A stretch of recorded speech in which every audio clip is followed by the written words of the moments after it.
That's fair. That's fair.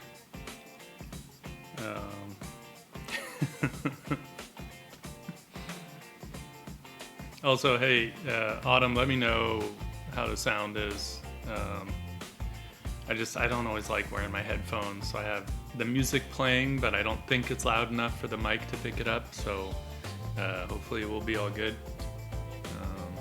in that regard. Not triggered. And welcome, Frosty. Yes, more inks. I'm just gonna try and figure out a thumbnail here before I get into, I mean, hopefully I can get into a more finished piece, because I'd like to actually break out the, like, dip pen, you know?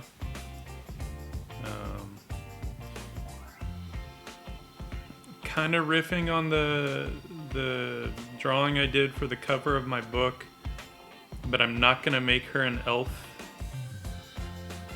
And I know I want to get a raven in there, so I'm trying to figure that out.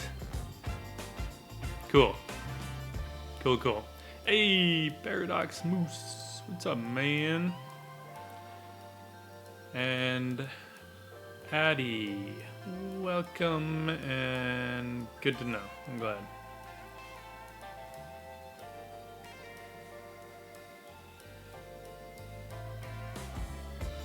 Might because foreshortening is fun to play with, so I might have her hand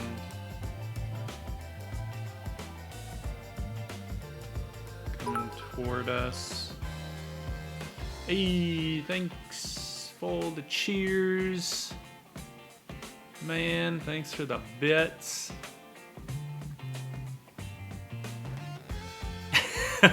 Dude, that's totally fair. That is totally fair. Believe me, all the time, like, someone says something and it'll trigger, you know, something for me to respond in chat with. And then I'm like, oh yeah, hey, by the way, hello. So, all good, man. All good.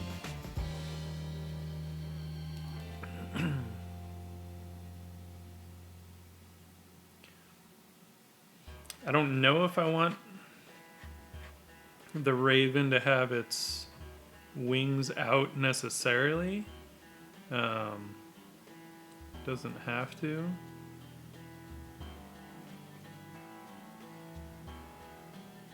But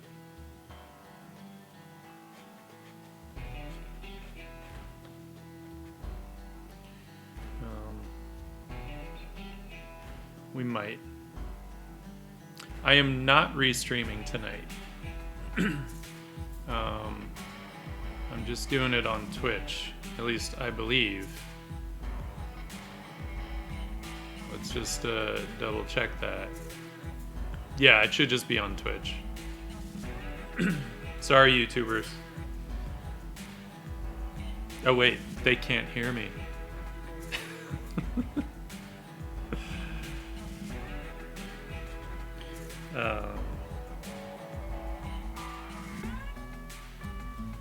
So I'm kind of playing with themes, right? Spiridon has the this is not for Codex Obscurus, because, you know, he doesn't want us to show the stuff that we're doing, unless it's like a weird, you know, not a weird, a little teaser or something, then it would be okay.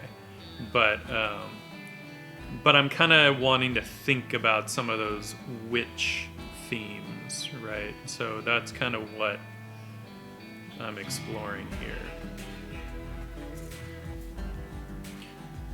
So my idea is that she is perhaps in the midst of casting some kind of a spell, right? Something.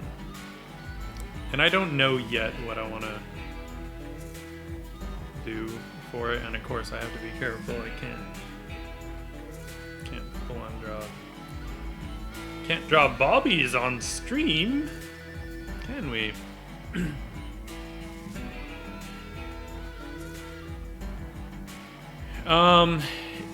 It was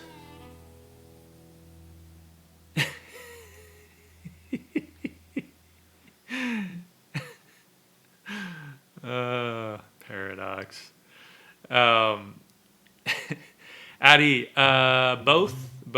Autumn and I actually went to school together. That's where we met. We went to art school.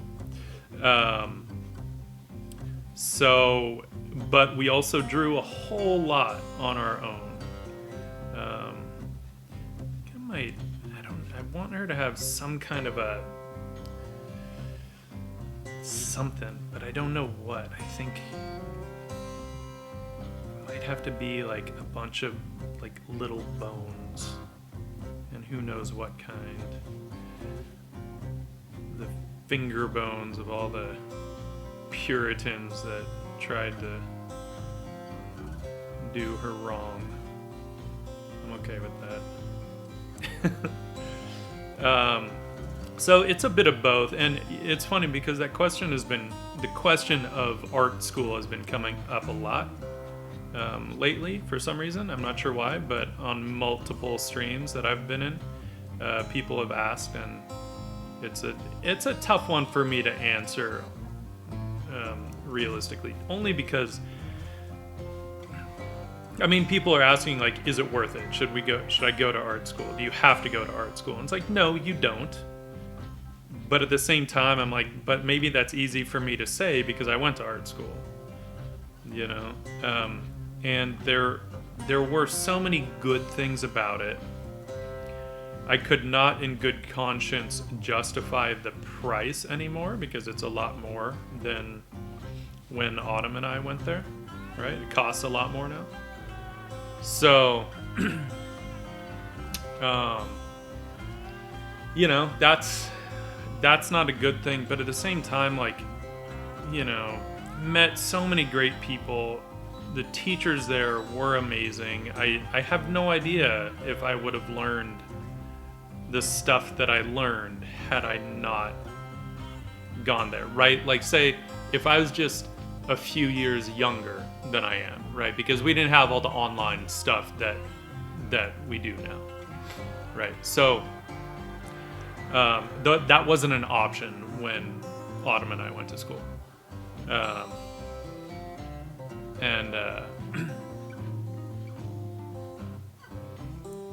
Yeah, I mean, realistically, you know, it's different now, but I don't know. I don't know that I would have learned what I did without going. So I still like the idea, by the way, of her having this like a totem kind of there's a name for it in paganism, the things that witches would have that were where it would be like a combination of ingredients kind of that would sort of culminate in a way for them to like focus their power and stuff. And I don't remember the name right now. Kind of a totem. I keep wanting to say Horcrux, and I'm like, no, that's Harry Potter.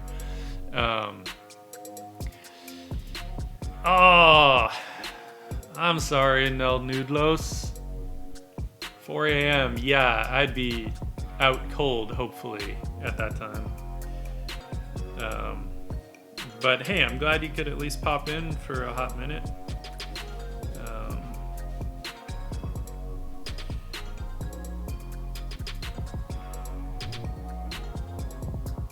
So I do want her to have like a human skull, right? So almost like that allows her to focus her target on some Puritan evildoer. I don't know what it is that I hate the Puritans. So anyway, yeah, with the art school stuff, you know, it's like there was something about being able to ask questions too, because, you know, with art, there's only so much that someone could cover in a lecture, sort of planning it ahead of time, right? It's a tough one. You know, you can't cover everything. So the hopes, at least like when I was teaching my hope was that I would cover enough to spark some conversation that then maybe further questions would bring up more subjects or allow me to go into more detail into a subject, right?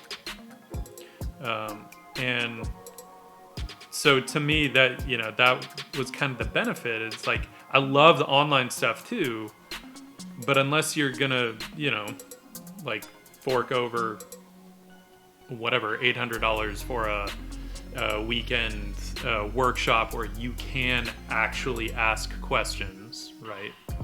Unless you're gonna do that, it's a little trickier because you don't have that direct interaction with the instructor, you know. So you have to kind of just glean what you can and then hopefully be able to ask questions maybe of other artists or ask questions later in a different capacity. So I'm not totally sold on this pose, but that's okay. We'll just keep jamming on it anyway.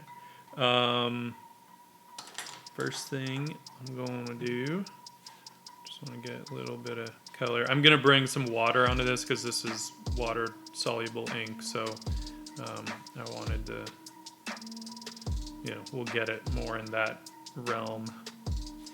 I just like to get a little bit of color underneath because it's fun. It's fun.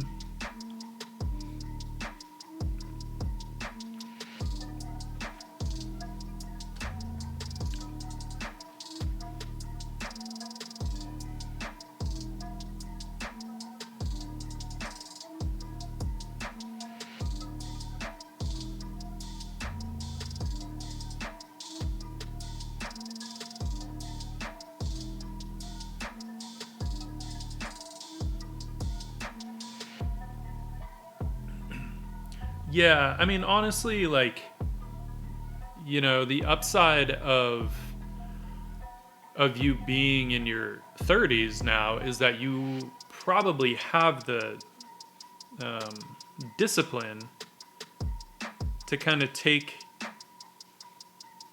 do some online stuff where it's not, you know, someone looking over your shoulder, and you'll set aside time to do the practice and all that stuff, you know, as opposed to, like, you know, when I first started at Art Center, I was 23, and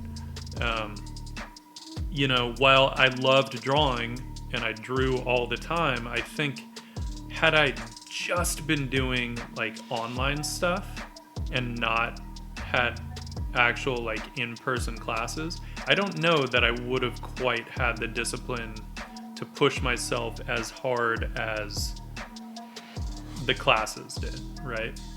But by the time I was in my 30s, yeah, I had graduated and shit, work was super slow, right? Because I graduated into the recession in 2008, and work was slow for a while. And all I did was push myself and try and learn new shit just to try and like make my skills more desirable. So, hey, Aurelia and Viscera, welcome, welcome.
I did date a bit, to be honest, but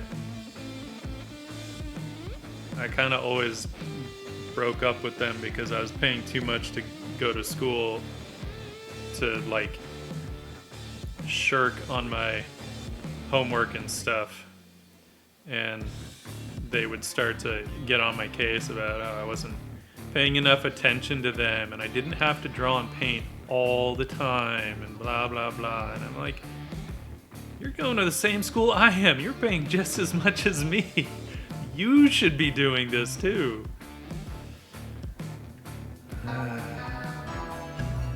Uh-oh, we have a Sariana raid. Welcome. And thank you for the host. Welcome, Raiders.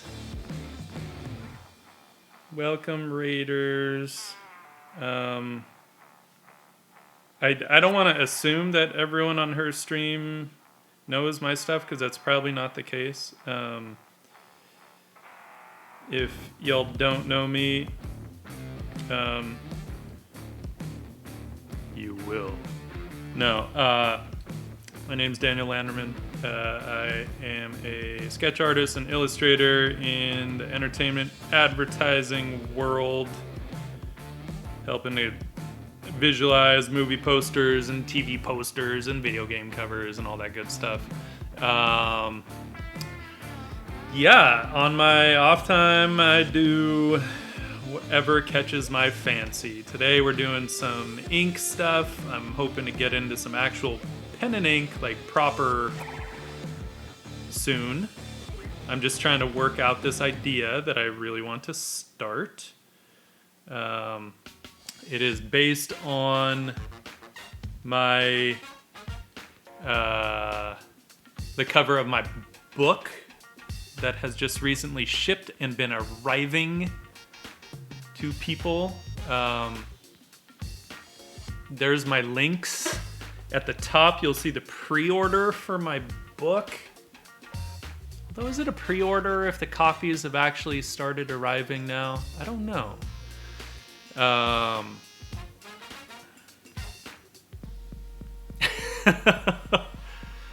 Arthurigus, I'm not offended at all.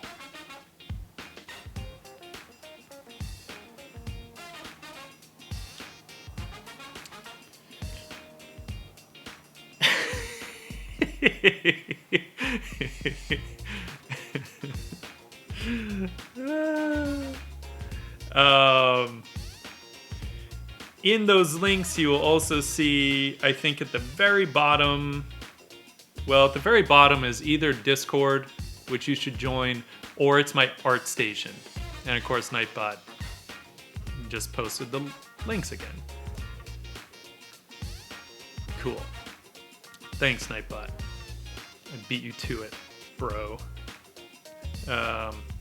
And on the art station, you can see a lot more stuff that I do. This is a brand new sketchbook. Otherwise, like, this is literally the first page of the sketchbook. Otherwise, I would show you. We could show you some other stuff. Let's show some other stuff real quick.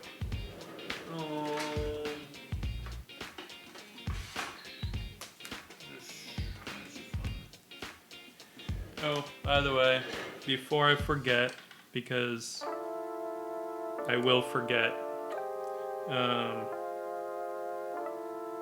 What's the date today? The 7th? January 7th? I always... Hang on. I always date my,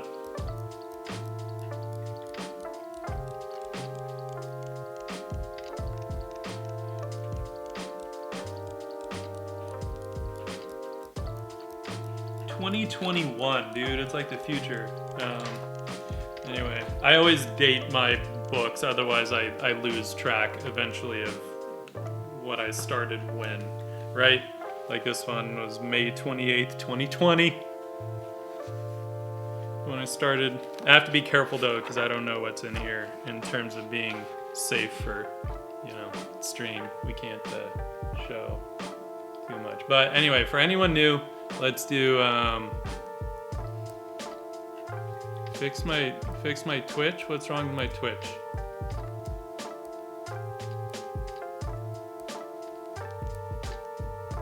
What's wrong with my Twitch?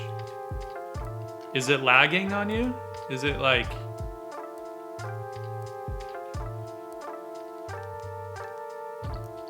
Okay. Thumbnails. I rarely do any pencils in my sketchbooks anymore. I do everything in ink, because why not? Playing around with possible illustration ideas, characters, playing around with characters, right? More inky thumbnail stuff. Inky characters.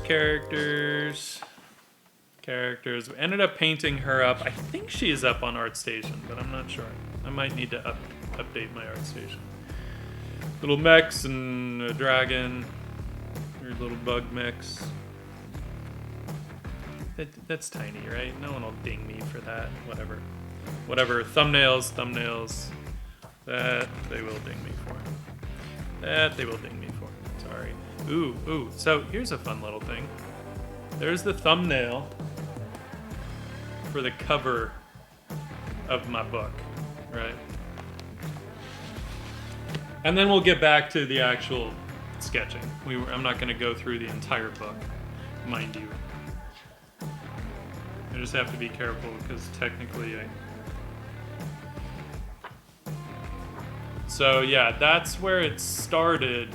But then I didn't like really the idea of the peacock feathers in the back. So I went with this crazy headdress instead. Oops, sorry. I'm like censoring myself. Right. So, yeah. Let's do that there. Then I don't have to feel like a perv, like thumbing her. Anyway.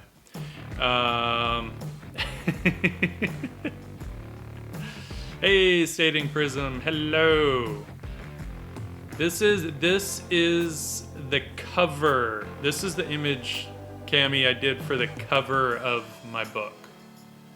I had a different image originally, but then Spiridon convinced me to do a piece specifically for the book instead of using like an older drawing. And I'm so very glad he did because I love this piece. I'm very happy with it. So, and I think the cover of the book turned out great. Spiridon did an awesome job designing the whole thing. Huge props to him.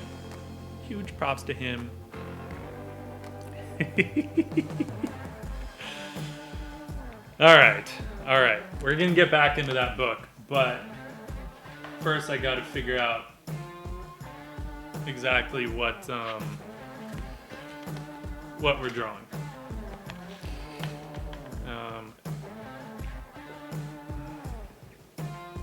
There's something I like here about her arms kind of like crossed in like that. I'm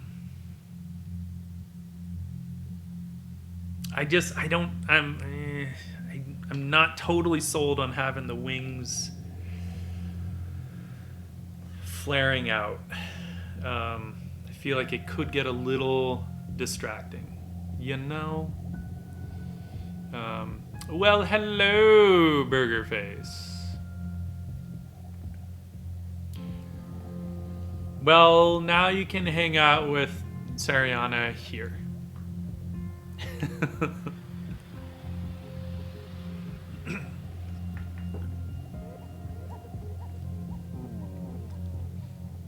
Right. All right, let's get back to some of this stuff. I think we can fit one more little thummy here before we... either just jump right in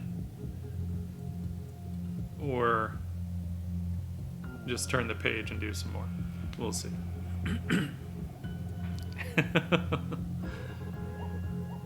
Danny Moonstar. Wait, who's Danny Moonstar?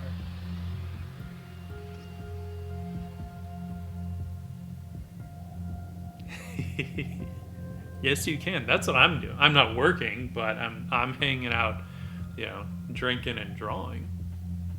We've got some Brook Laddie, classic Laddie on the books today.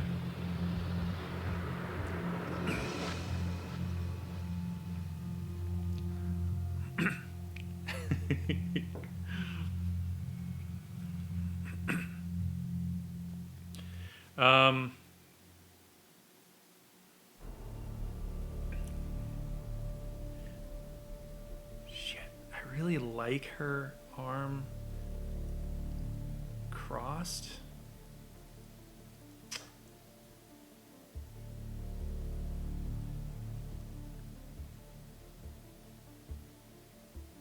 We might be able to get the best of both worlds in here. Maybe. Right, let's try.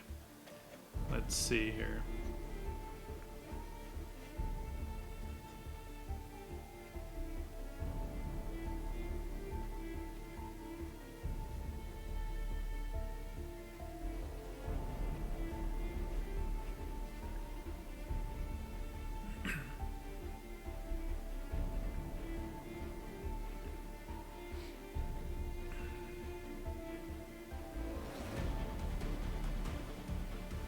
New Mutants character. Okay. I'm actually not that familiar with the New Mutants. So I feel like when I was into comics, I didn't get too far past the kind of core characters, right? So like Uncanny X-Men, Amazing Spider-Man, Captain America, X-Force, but I didn't really get too far past that. So what I'm considering here is, because I do like this kind of, I always like the idea of maybe spells or whatever requiring some kind of physical movement with it, right? I did only read pop comics because I was only I wasn't like gung-ho into them, right?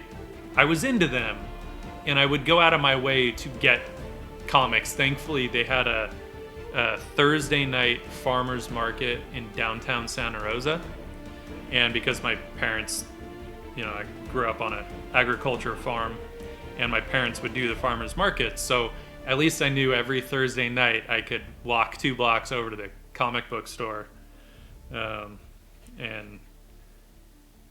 get something. Here, I'm gonna just give you guys a little better view on this while I'm doing it. Alright, just so that it's not like uber tiny. So you can see a little more of what I'm doing. Well, okay, there's a little more to it, Burger Face. At the same time, both my parents were, like, my dad was a dentist, but a biological dentist, so he was also doing homeopathy and things like that. My mom was doing all kinds of, holistic medicine. She's from India and, grew up with a lot of that stuff.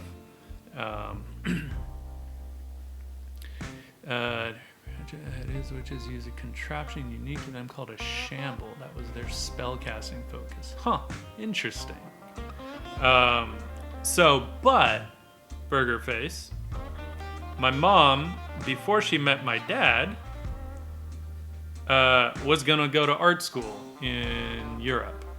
So, you know, my brother and I grew up with art. We grew up drawing and painting. You know, when she was pregnant with me, she was teaching my brother kind of the basic shapes, right? Circles, squares, triangles, and sort of showing how those fit into more complex forms and stuff, right?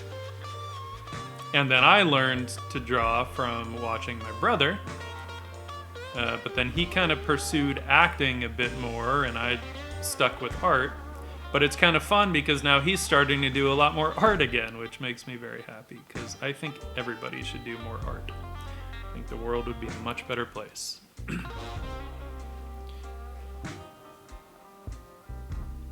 I can't wait to teach your future kids too. Because as far as I know, I can't teach a cat, so...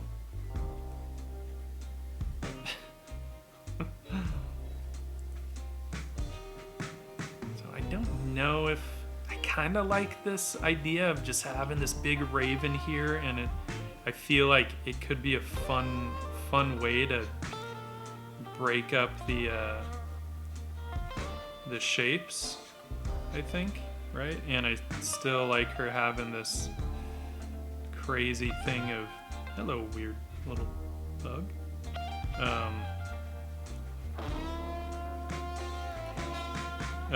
And by the way, the the way I ended up in LA was Art Center, right? It was moving down here to go to Art Center. So,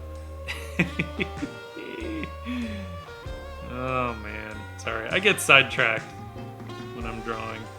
I think I'm just like pictures, drawing stuff. So I still like this skull. So I'm on this witch kick, by the way. One, because witches are just cool. Two, Spiridon, who designed my book, and has designed. He does like Evan Amundsen's books. He does the hardcover books, right? Hardcover is his concept. So he's doing this other book called Codex Obscurus, which is basically a book that is just witches and warlocks, right? Alright,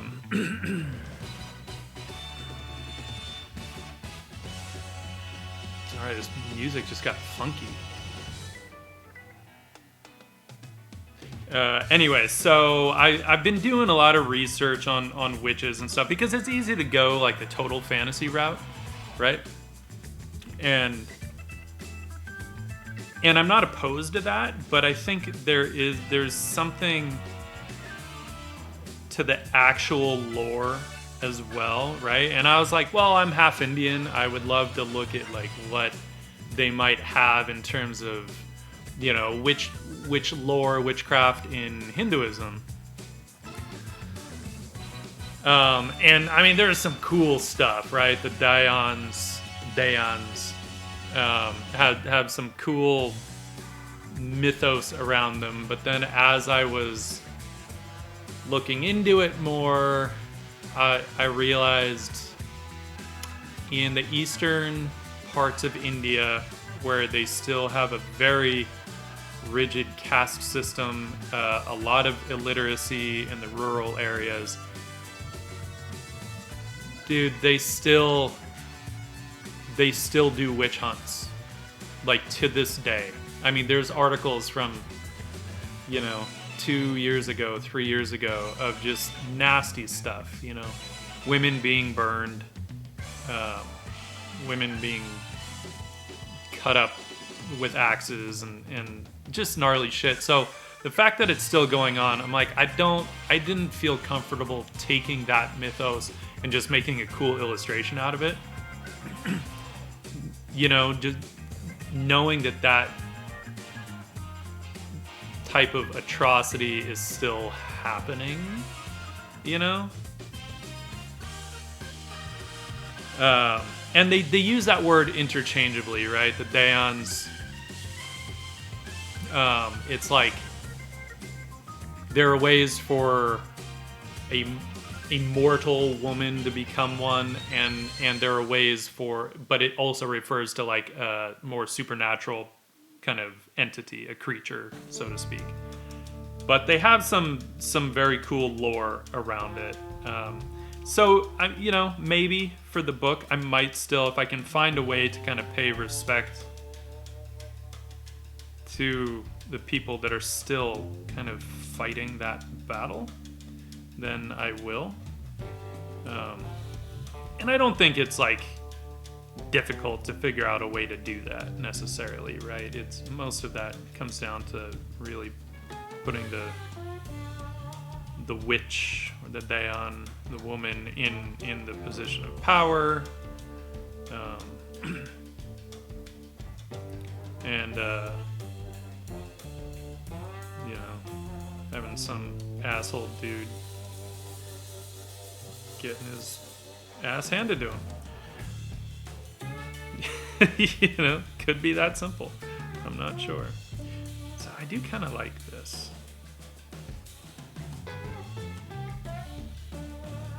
There is something nice about kind of the openness here, but at the same time, and you'll see as I bring water into this, I think this could create, I don't know, some nice sort of play on some graphic shapes with the shadows and stuff. I think it has potential.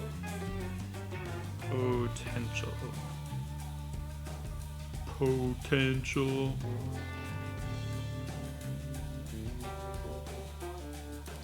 Boil them, mash them, stick them in a stew.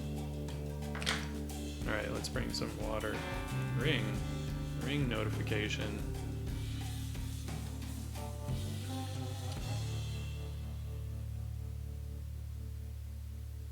The ring's like, someone's at your front door.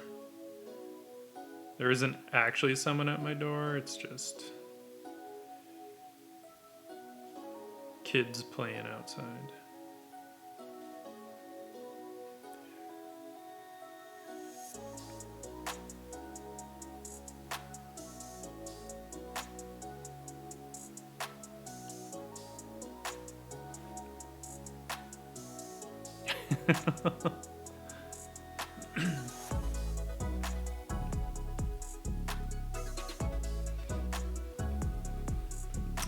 Yeah, Romania has its own craziness, right?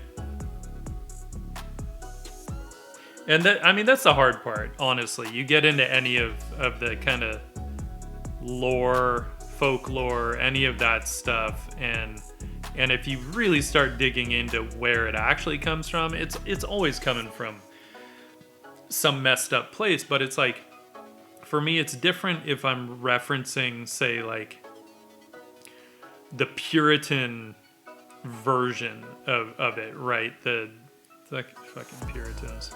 These guys sucked balls. But you know, with the Salem witch trials and stuff, because that is done, right? It's not a thing now. But there was a part of me that was like, oh, I would love to like dip into part of my culture, only to find that that stuff is still a thing. So it's not just something that I can like, or I don't feel like I can just play with it on a fantasy level and have fun, you know, because I don't want to trivialize that shit. But like I said, I think there's a solution where I could pay homage to that plight if I want, but I'm also not opposed to just coming up with my own thing. You know, I like coming up with stories, so I don't mind.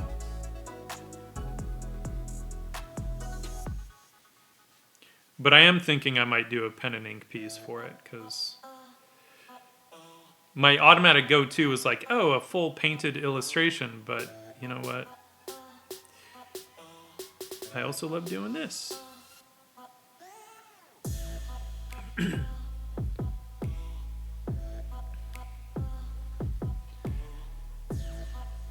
All of the links, mostly.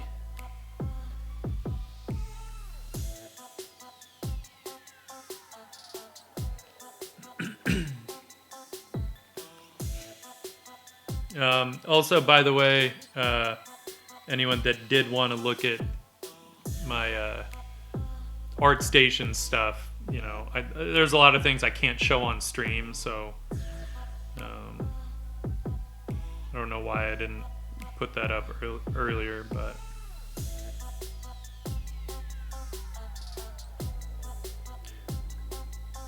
so there is something kind of fun here, and then knowing that her braid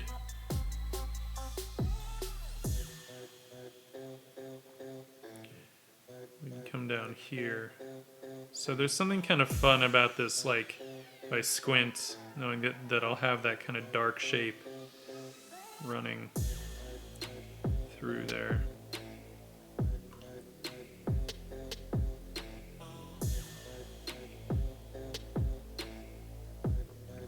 And this is just adding water, by the way. I'm using Diamine Onyx Black, and I love the Diamine ink. It's beautiful. It's archival, which is great. Beautiful fountain pen ink. Has fantastic flow to it.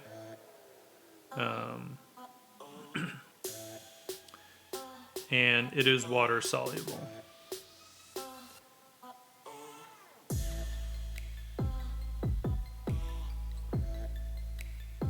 Ooh, she might have to have some kind of like raven feather collar or something, I think. Yeah. Hey, thanks for the follow, Ludmilla Jane. Also, I think I didn't thank Tomahawk33 and, well, Arthurigus. Thanks for the follow, Arthurigus.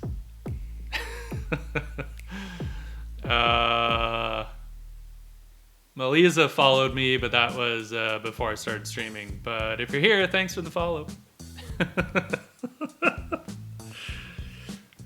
It's cool. I'm over it. You're good, bro. Oh, where'd my face go? That's weird. I've never had my camera,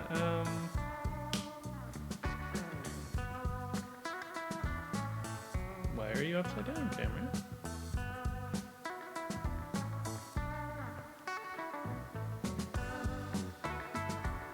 That's weird. I don't think I've ever had it,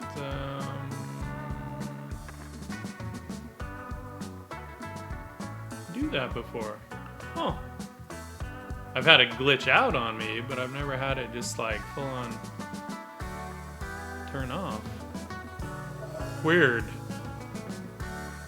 Weird.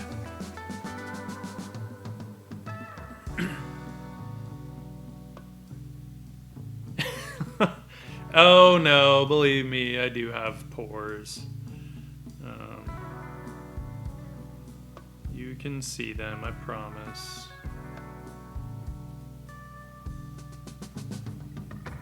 I'm sure if this thing was like broadcasting in 4K, I'm sure you'd see them.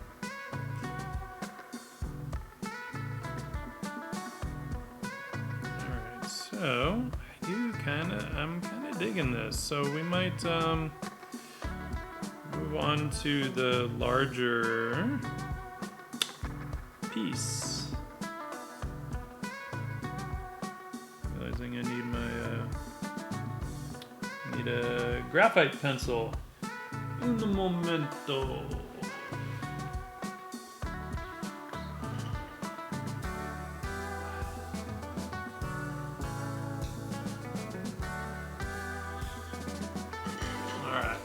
All right.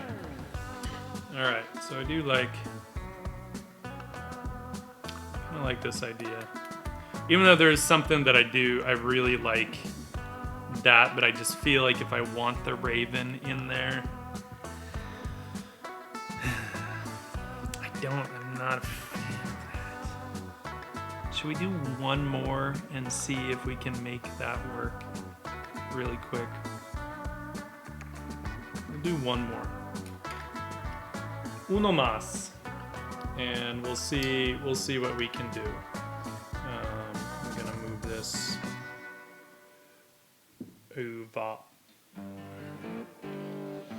over here. And we will turn the page. We'll try one more. But we'll do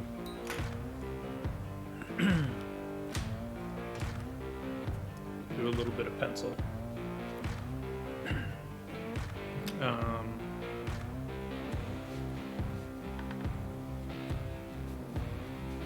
Just to kind of block her in a little bit. You can see that, right? I know it's a bit light, but I don't want to like dig into the paper with the pencil.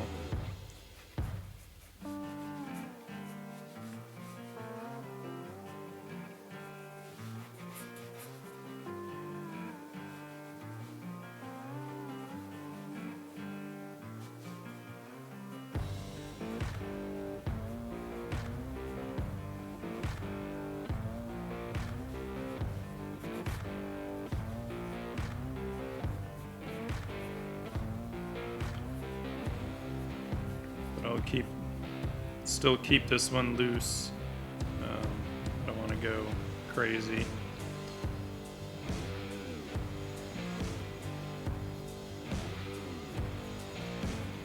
Don't want to go crazy with it. Technically, I want her to have kind of two braids, one smaller one, and then one much larger one.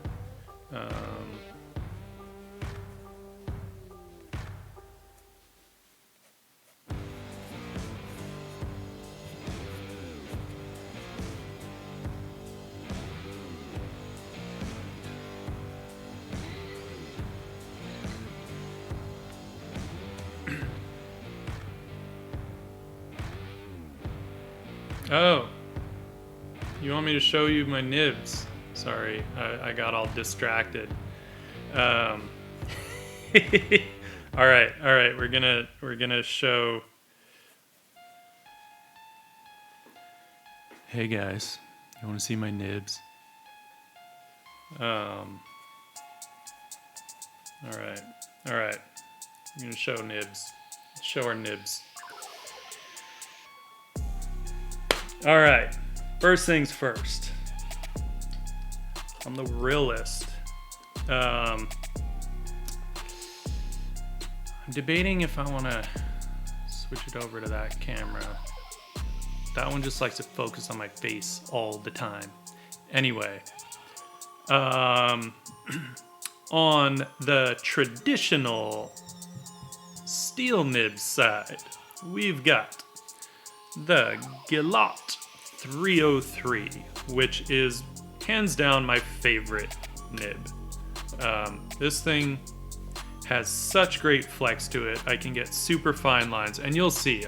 This is the one I'm gonna be using for the more final piece, right? But we can see I think we'll be able to see if I don't get too much glare on it. With just a little bit of pressure, those tines just splay out. And it really doesn't take much pressure for that. So I can get really fine lines and I can get much heavier lines. Fantastic. This is a custom nib holder, by the way, from inkslingerpens.com. Dan over there at Inkslinger does awesome work. He made this for me out of some curly koa.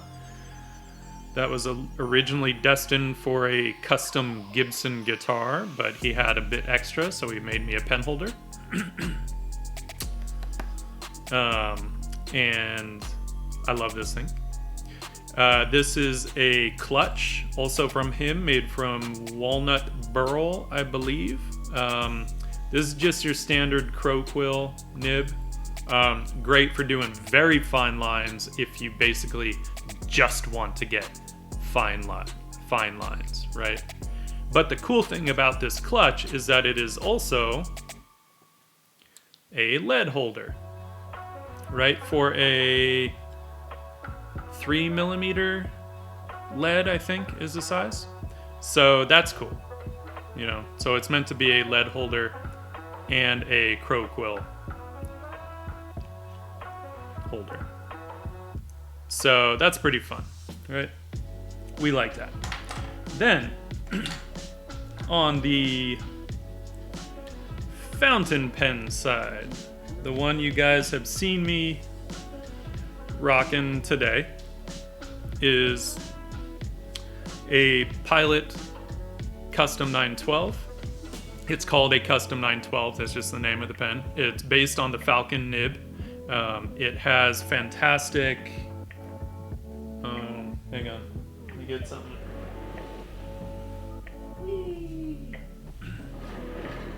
However, within this Custom 912, I did have the nib customized. John Matashaw over at nibs.com does awesome stuff. He'll grind the nib down so it has a little more flex to it, right? So let's get that ink running again. All right, so with this one, you know, I can get some nice kind of fine lines, finer lines if I flip it over the back. But I can also get, it doesn't want to, I forgot, this paper for some reason doesn't really create the same suction that like this, either that or, let's double check that my ink is not, oh, it's probably because I need to put more ink in here. Good to know. Anyway. Let's do that real quick. Let's do that real quick, shall we? Well, I'll do that right after. Anyway, nice flex to it. Awesome. The other...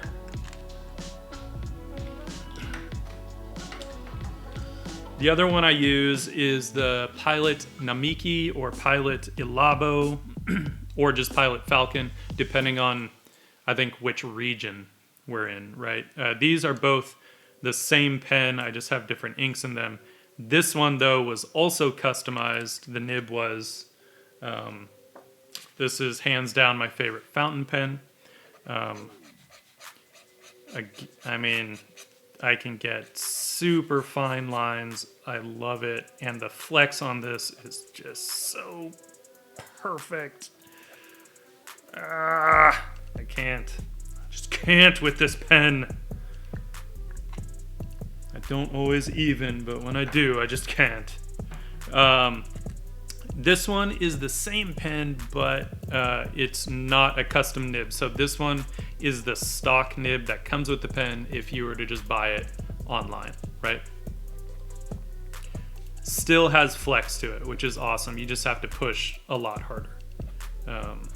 But it's still a great pen. It just won't get as fine of lines, right, if you use it cold. And I have a different ink in here, right? This is also diamine, but it's the ancient copper ink. So that red that you saw in my sketchbooks before, right?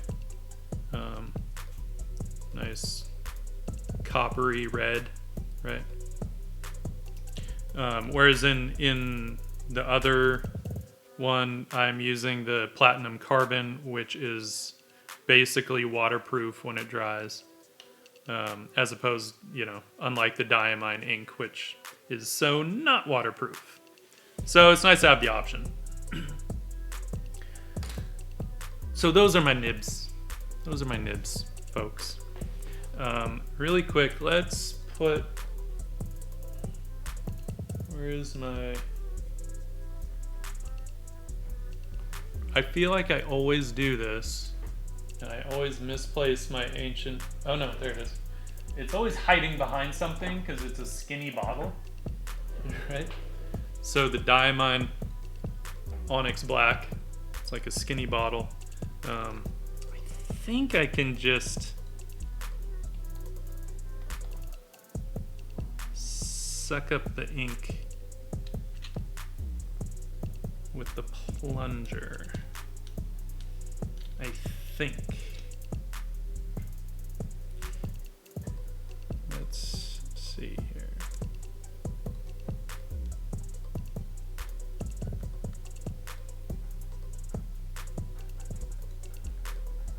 Think so. Pretty sure that's how that's supposed to work.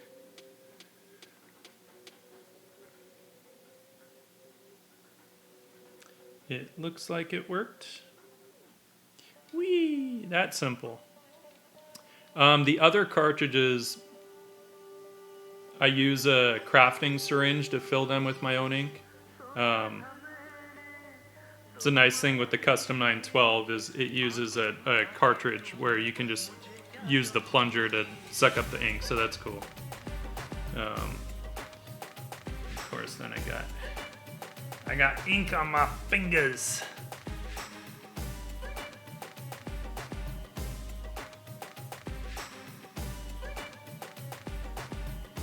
Alright. Alright. There we go. There.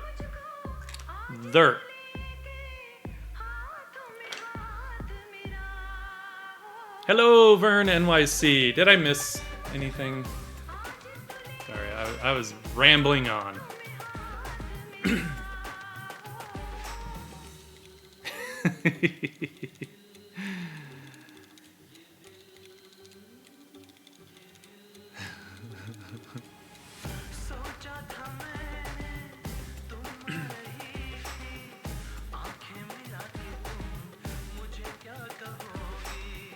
Why are you stress eating? No stress eating. Oh, thanks, Vistra. Yeah, I just, I love, like, Indian music. So when I saw that they had some of that on Epidemic Sound, I was like, oh, hell yeah. I'm doing that.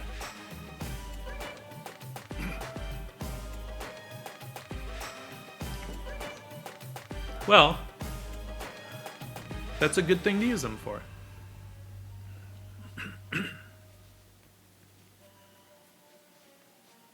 All right, so with my, generally with my pencils, I don't actually like to go super tight with them because I like to leave a bit of mystery and possibility to fuck things up in the inks. Keeps me on my toes and it keeps me interested.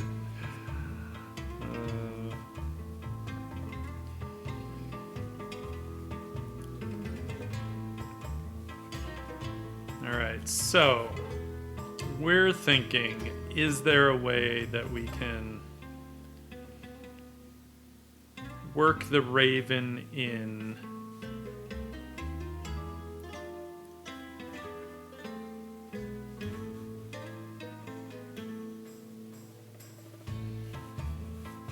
where we have the wings? This is my problem, is that the wings start to make things really asymmetrical, like more than what I might want.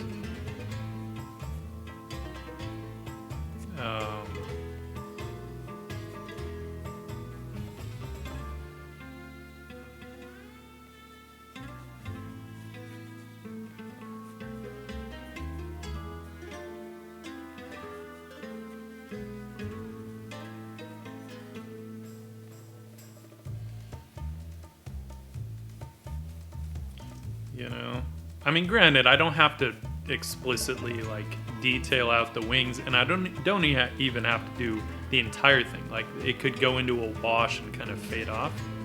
But that's also why, if we look back here, that's why I did the asymmetrical kind of bit with her hair, right? To kind of try and find some sort of balance. Plus, I do like asymmetry, but to a degree. All of the links. Indian music is some of the most beautiful. Yes, it does. It does, Cammy. I agree.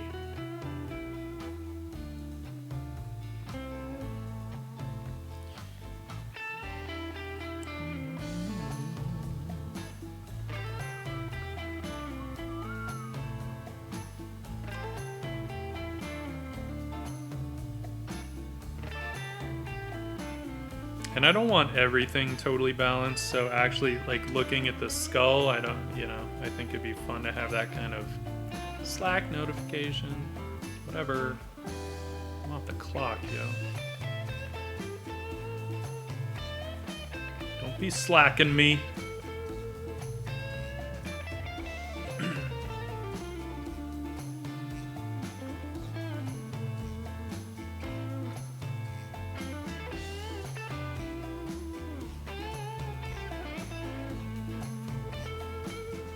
Alright, so I don't know, there's something kind of fun in there. I feel like I'm gonna have to... I should probably look at some reference of Raven's...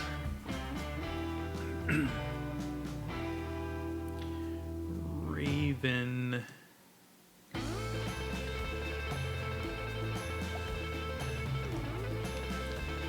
landing, alighting, a raven alighting.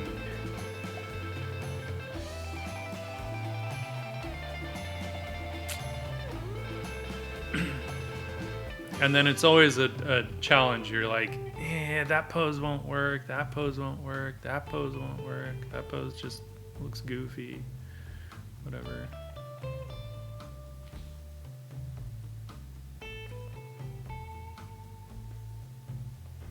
That one's kind of perfect, almost, sort of. No, I like the head down more. That's me like crossing Raven with like a vulture kind of a pose. I love the way that vulture is just everything just like hangs from the shoulders. It's just so cool.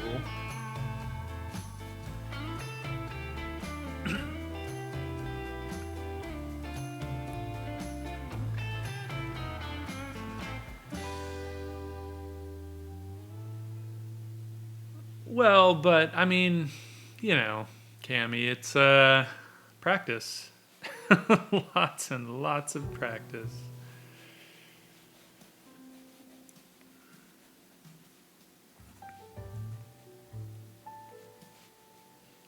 I don't know if any of these really have the look that I'm going for, but it'll help at least with some of the details of the anatomy, I think. That one's kind of cool, actually. It's pretty rad. Could play with that. We could play with something like that, where we have...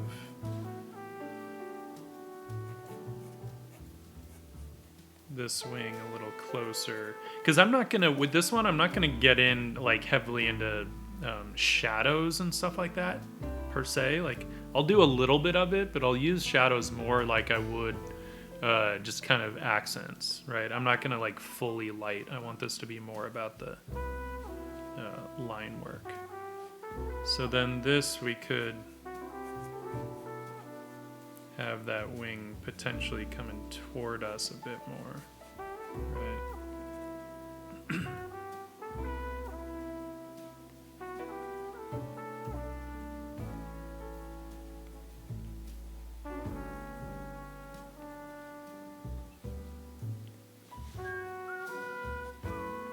It's kind of fun. All right, good enough for government work. This isn't the finished piece, so I don't want to like spend a shit ton of time on it.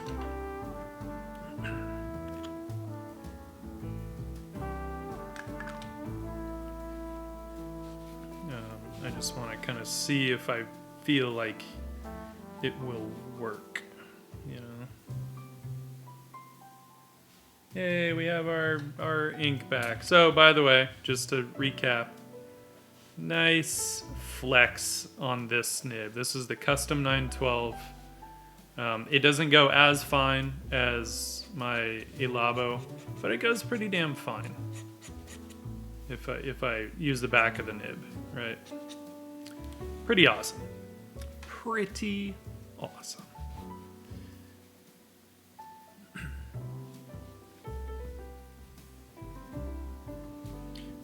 What I like about doing this technique, by the way, it's kind of using the water with this, is that I don't have to worry about being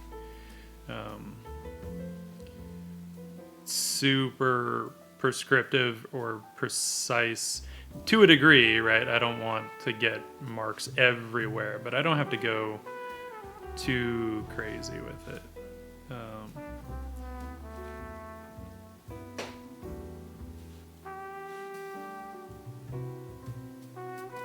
Probably give her earrings of some kind.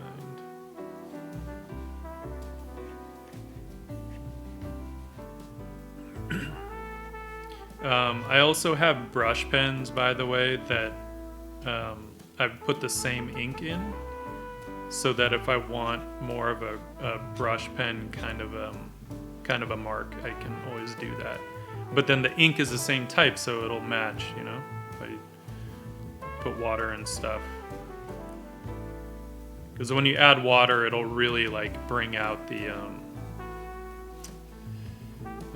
true color of the ink, whether it's like a warmer black or a cooler black or whatever, you know. And I don't know, some people like that, some people don't. I like it. I like it. Okay, I do like that thing we were talking about, of her having some kind of raven feather thing going on. I can dig it. I can dig it.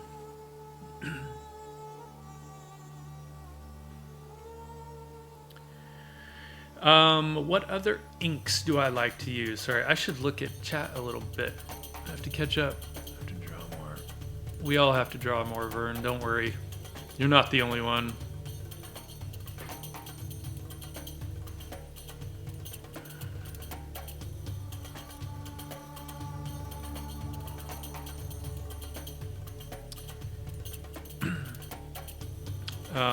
So, our Frosty, my other inks, generally the ink that I love to use, the inks that I love to use are these. So, we've got Diamine Onyx Black on the left. Center, we have Platinum Carbon ink. And on the right, we have Diamine Ancient Copper. The two Diamine inks. Here, let's make that a little easier. These two guys on the right, very water soluble.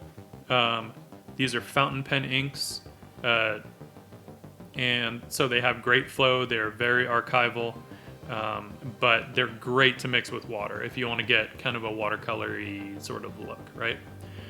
Platinum Carbon ink, also a fountain pen ink, but it is pretty much, they say it's water resistant, right, when it dries, because it depends on the surface that the ink is on, right? On paper, if you let it totally dry, it's pretty damn waterproof. I haven't had it go anywhere on me. And I've watercolored over the top of this stuff. And the ink did not bleed at all. So if you have the right paper, I'm using a Moleskine here. We're gonna switch over to an Etcher Labs hot press watercolor book pretty soon, and it works beautifully on that paper.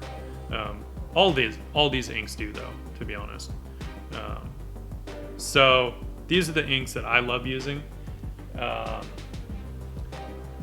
I am not a huge fan of India ink unless I'm using an actual steel nib. and then I'm okay with India ink. But it's like it gums up so quick. I'm not a huge fan. Now I know with India ink, I totally got some of that ancient copper on my finger, so it looks like I just was like using henna or something. But that's okay, whatever. For certain things, I do like India ink, actually. I love the Dr. P.H. Martin. What is it? The Black Star, that matte black ink. That stuff's rad. And then I love the metallic, the iridescence that they do. They do some awesome metallic inks, India inks that are super fun to play with.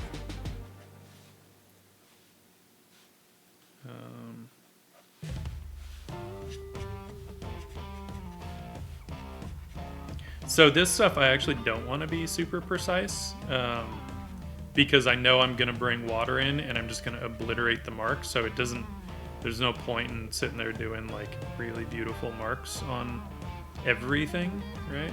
For certain things I will, or at least I'll try, you know?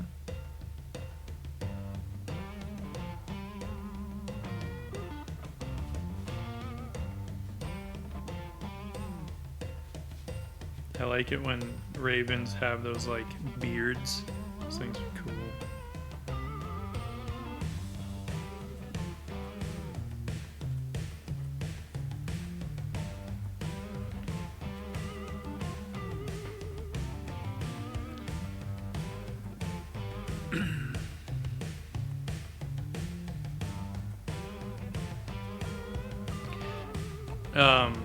Yeah. The India ink, definitely. Like, you would never want to put India ink in a fountain pen. You would just destroy your fountain pen.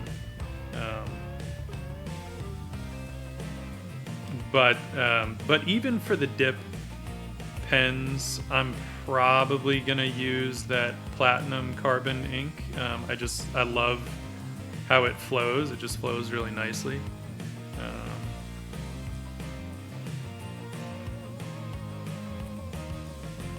So one of the key ways, by the way, the Farm Boy is about to come out.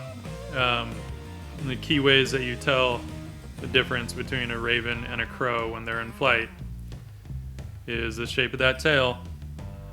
Raven has that more diamond-shaped tail, and the crow will have more of like a fan shape.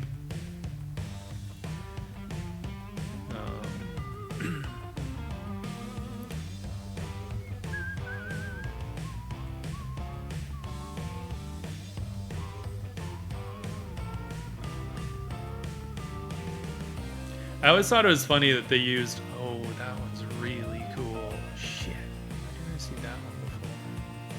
Fuck. I don't know if that would work. No, that would totally work. Damn it. We're gonna have to use that for the final then. Shit.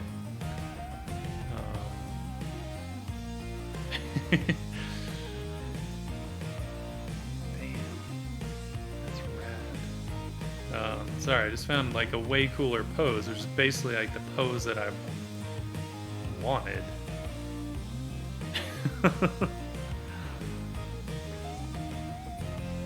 Aw, that's awesome. What was I saying? I was saying, funny thing. Oh yeah, in the movie The Crow, they use a raven instead of a crow, which I thought was kind of funny. But ravens look cooler, right? They're like twice the size, practically,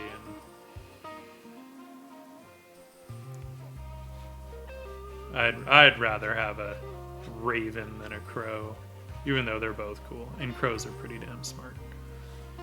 So, nothing against crows. I do like crows.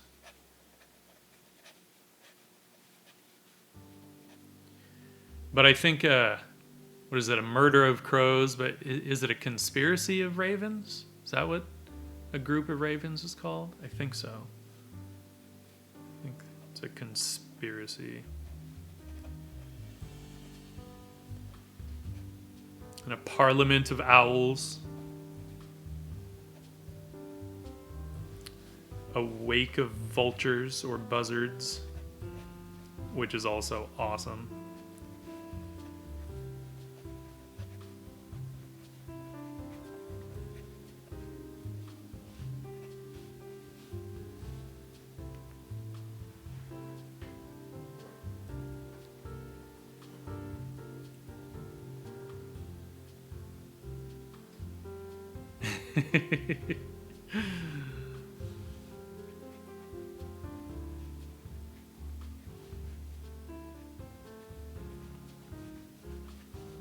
So in this version, it's all just going to be like indication, right?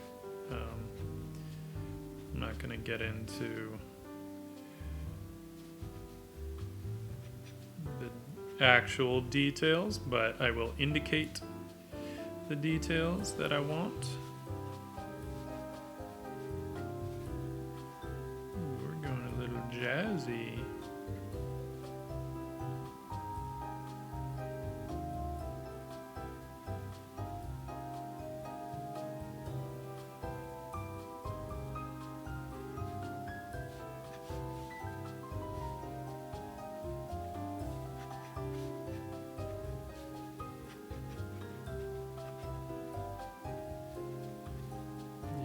The raven feathers, and then we'll do like, I still like the idea of like little bones creating almost like those you know, the wood sort of armor, kind of like samurai armor where it'd be those bits of bamboo, but with little bones.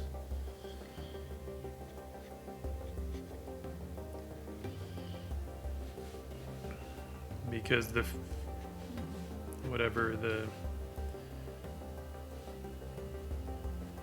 right pinky bone of a Puritan holds much evil power.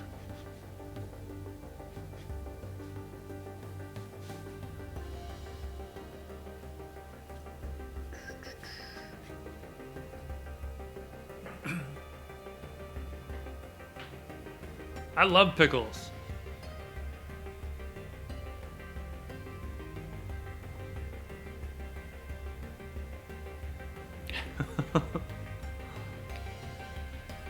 Wait, who is going to... Oh, Addie, sorry, I missed. Good night. Oh, there you are. Good night, Addie. Thank you so much for joining. Super glad. Super glad. I hope you sleep well. We could all use a bit of good R&R, right?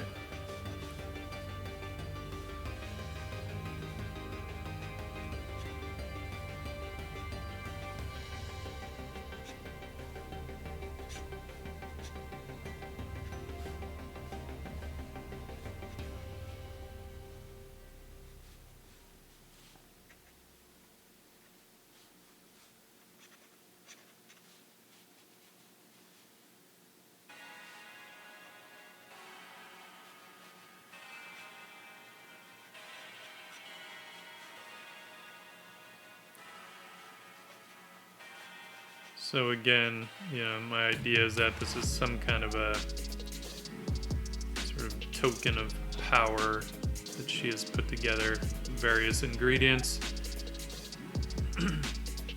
including the skull of a Puritan. Because, you know, witches and Puritans, it's too easy.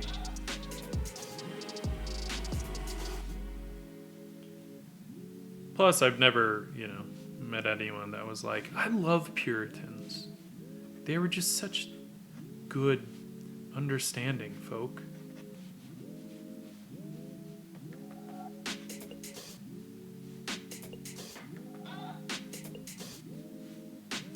Except Robert E. Howard might have said that, right? Solomon Kane was a Puritan, his character.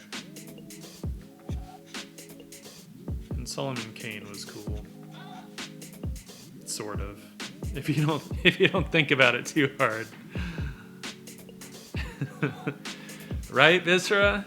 Puritan Skull is the best skull for casting witchy spells. Honestly, Vern, I think the best pickles are the Trader Joe's kosher pickles. They're so good. Nice, and they've got that nice like crunch to them, and they're delicious. Delish. Alright, let's get some water in here, and then we're gonna... I know I won't finish the final piece tonight, but we can at least get moving on it, right?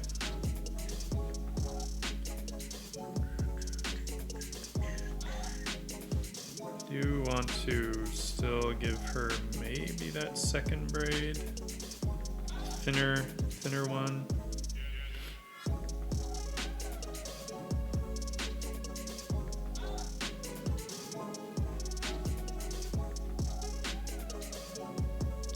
Might give her a couple more sort of feathery totems and tokens, because, you know, that shape is just too fun to play with. The kind of, it's just a nice chance to create sort of a soft edge to it.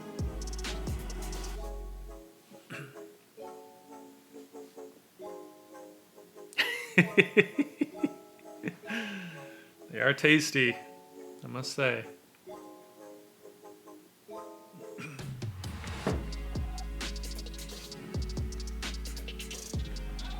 Alright, let's get some water. We can always add a few more lines afterward. The other way,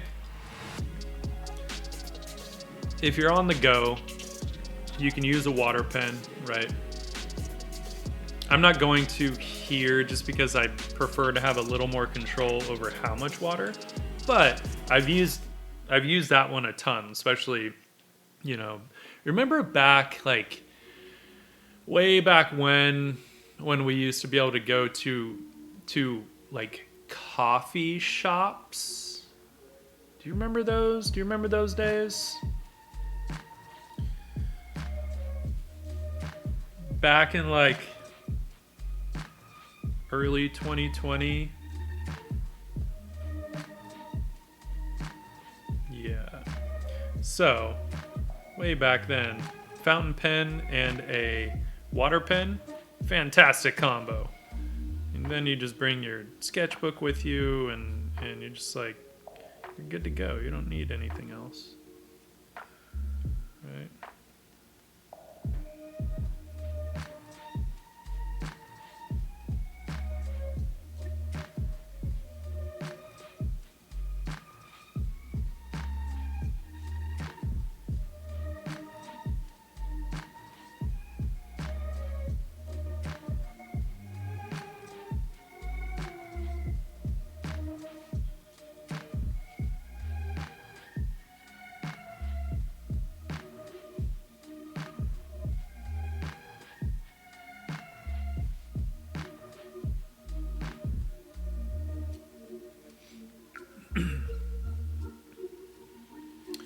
Yeah, the water pen, I mean, you can get them at pretty much any art supply store. Get it on Amazon. They've got a bunch of different options. This one is... I couldn't even tell you what company this is. They're cheap, though. They're not expensive. I have another kind here, too.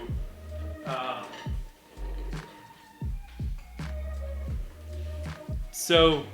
what I'll do with these, there are a couple things I'll do with these, Cami. So either I'll use it with just water, and it's literally, it's a brush, right? So it's just a brush tip, but you can just fill it with water. So it's like, you know. The nice thing is, again, like if you're at a coffee shop or something, you don't have to deal with having like a water container, right? But the other thing that I'll do with them is this is filled with like a 30% India ink wash, right? So it's mostly water, but I just diluted it until I had basically something that was around a 30% value, 30% gray. And they're soft, right? So you just like push. You can see it says there, push, right? So to just squeeze the water out, or the ink in this case, out into the brush, you just push on it. So they're super handy for certain things. I wouldn't recommend them like in place of a brush pen, right? Because a brush pen will give you just way more control and a lot more detail. Sorry, I'm just I want more ink on here than what I have. Probably shouldn't put ink on while it's still wet, because that'll kind of fix it to the paper and it doesn't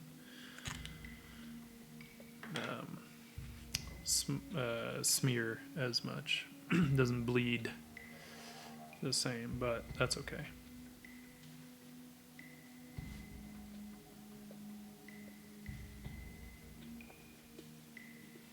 I still like that big braid, which in India would be called choti, I believe.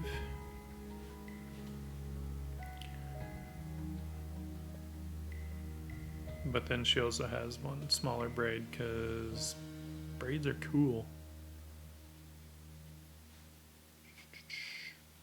And she's got these raven feathers coming out.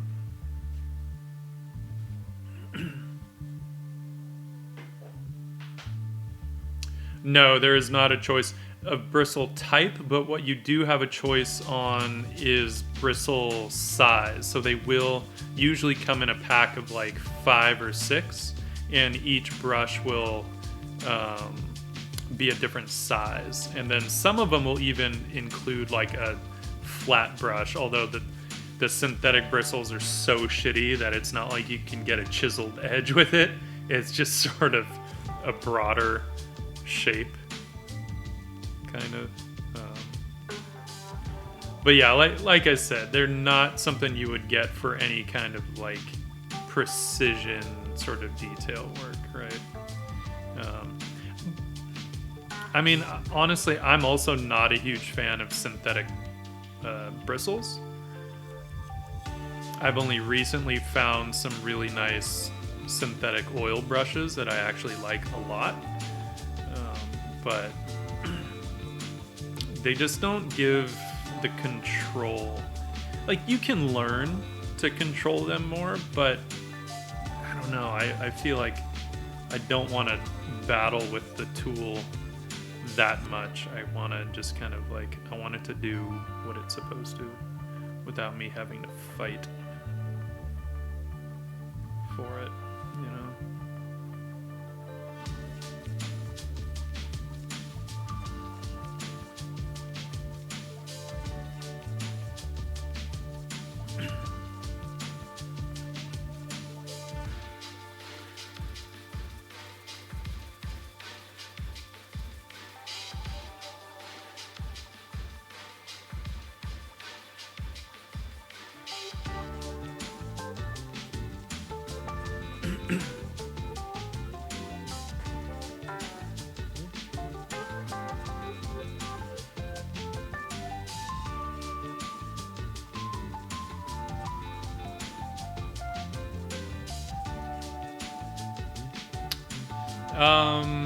Yeah, Cami, there are a couple things you can use. You can do a white gel pen,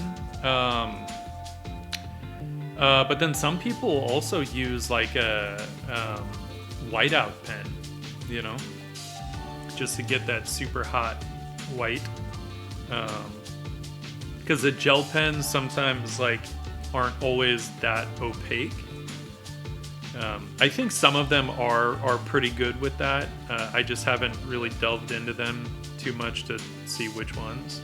Because generally if I decide I want some hot white highlights, I'll usually just kind of break out some gouache, because I have gouache. So I'll just use some white gouache to do it. By the way, the brush I'm using is a Winsor & Newton Series 7. This is a number 2. This is a Sable watercolor brush. I love these things. The reservoir allows them to hold a lot of water or paint, whatever, because I'll use it for watercolor as well. Not just for inks and water, but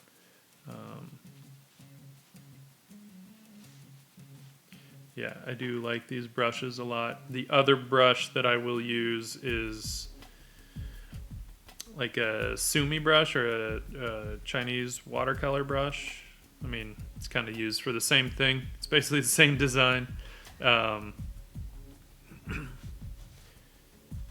Which is, I couldn't even tell you what kind. I got it off of Amazon. This guy, because these also will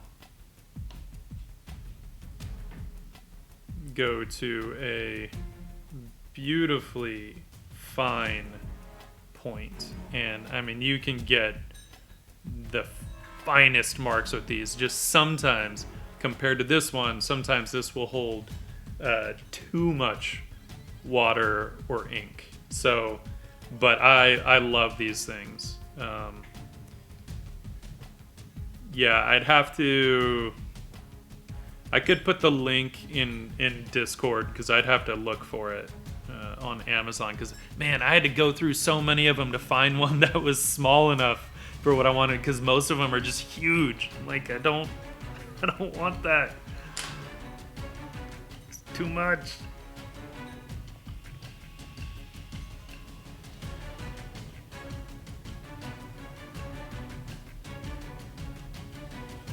Okay, now I said I wasn't going to do lighting on this, but because I'm not doing all the line work, I'm doing all this lighting on it, and it's not actually what I'm going to do in the final piece, but that's okay. This helps me kind of work out some little details and shit, so. Word.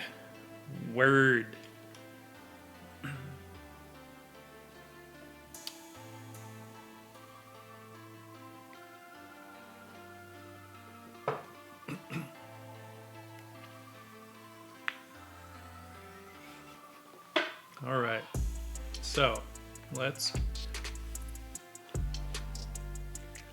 switch over, shall we? Because I like where that one's going.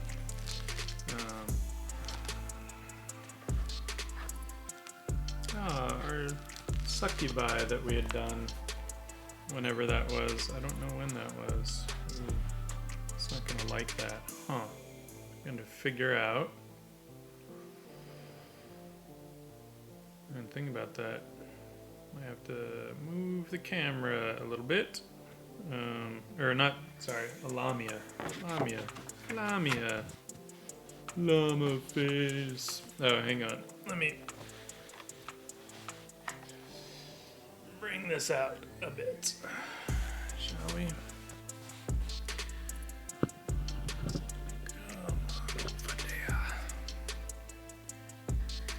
All right. So here's a good example of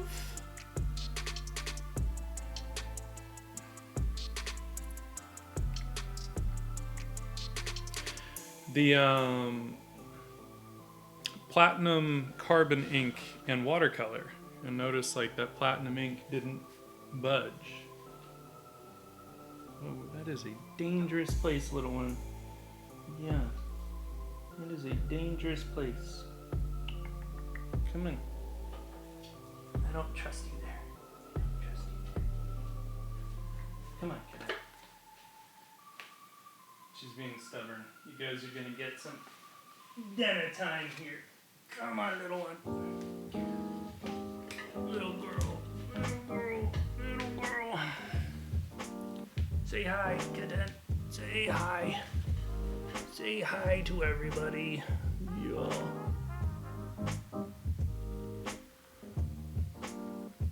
Yeah, baby. Baby.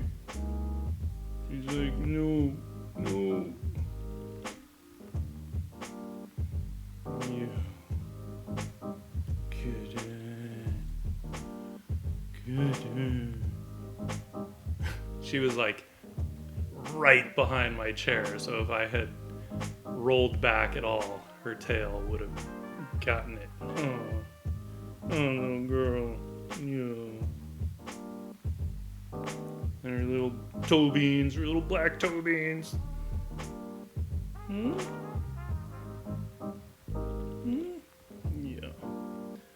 My little green-eyed girl. Yeah. Alright. Like, put me down, Dad.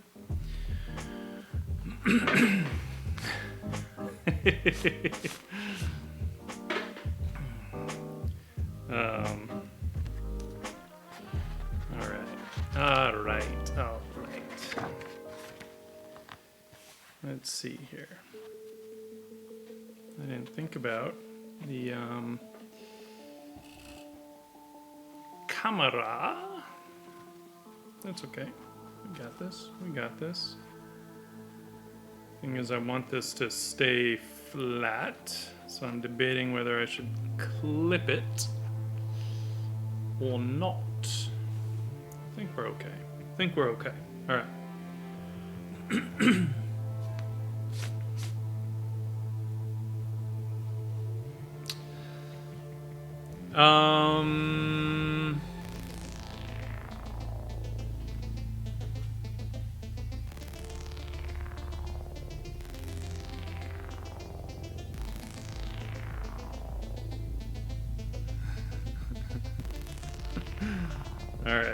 All right. So I'm just gonna kind of do a quick sort of indication here.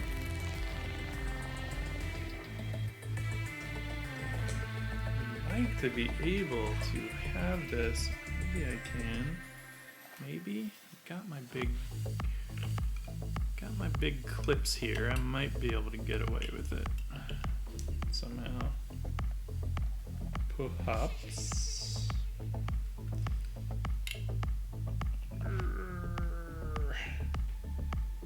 Will that work? Yes, it will. Awesome. Sorry, it's more for my reference. I know you guys can't quite see it as much. Well, but hey, maybe we can figure this out, right?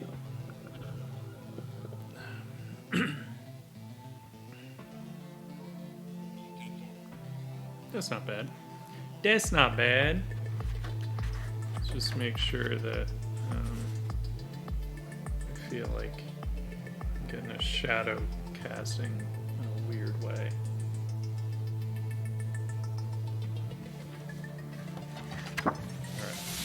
All right.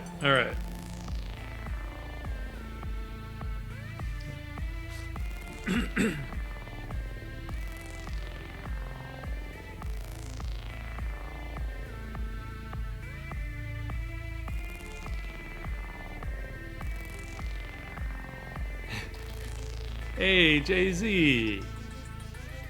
What's up?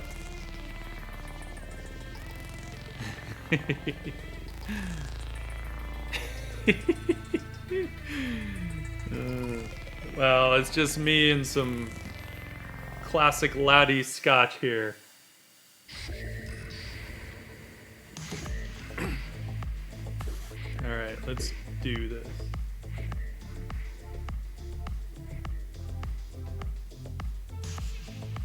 I don't know what my cat's doing.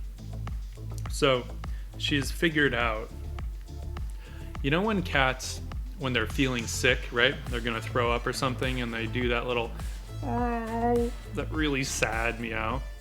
She's figured out that if she does that, I'm gonna come and check on her and see what's going on.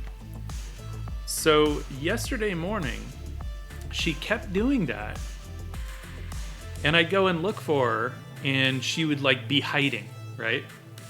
And I'd be like, where are you? Where? And I couldn't find her, so I'd start to walk out of the room, and then she'd come out and, like, attack my leg. Like, she just wanted to play, right? But that's her way now of, like, getting me to just pay attention to her, because she knows that I will. Little brat. Smart little brat. Can't really be mad at that, though. It's just kind of cute.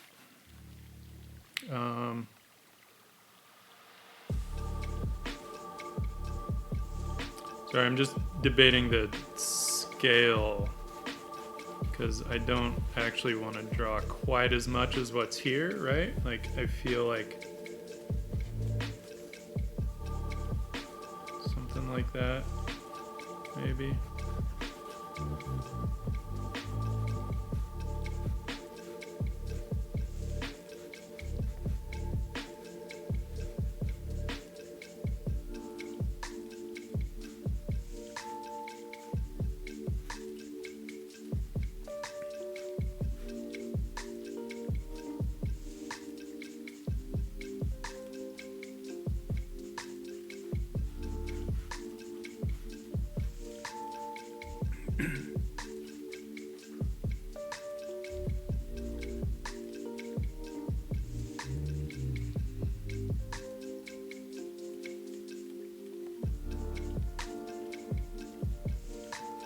I love watercolor. One of the things that's great with watercolor is that it's so much simpler in a way. It's not easier, mind you. It's not like easier than oils because you can't take it back, but there's something about the immediacy and the simplicity of it, you know, that you don't need any crazy solvents and cleaners and shit like that, that makes it in a way a lot more accessible, I think. And you know, you can just take it with you anywhere, which is super cool. Alright, so while I don't care so much about the little tiny details at this stage, by the way, I do want to figure out the shapes, the actual shapes of, you know, for instance, her jewelry or decorations.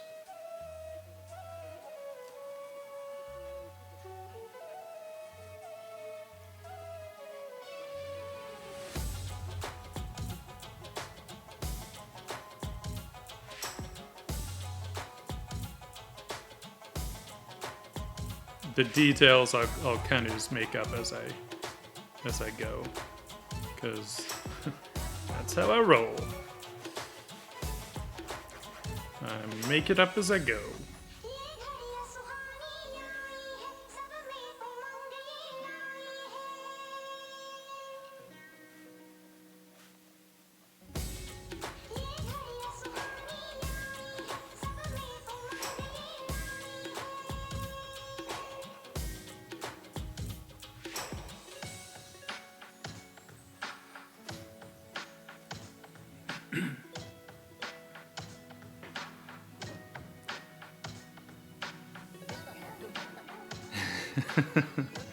You know, I mean, I don't know. I think drawing with a pen is just such great practice.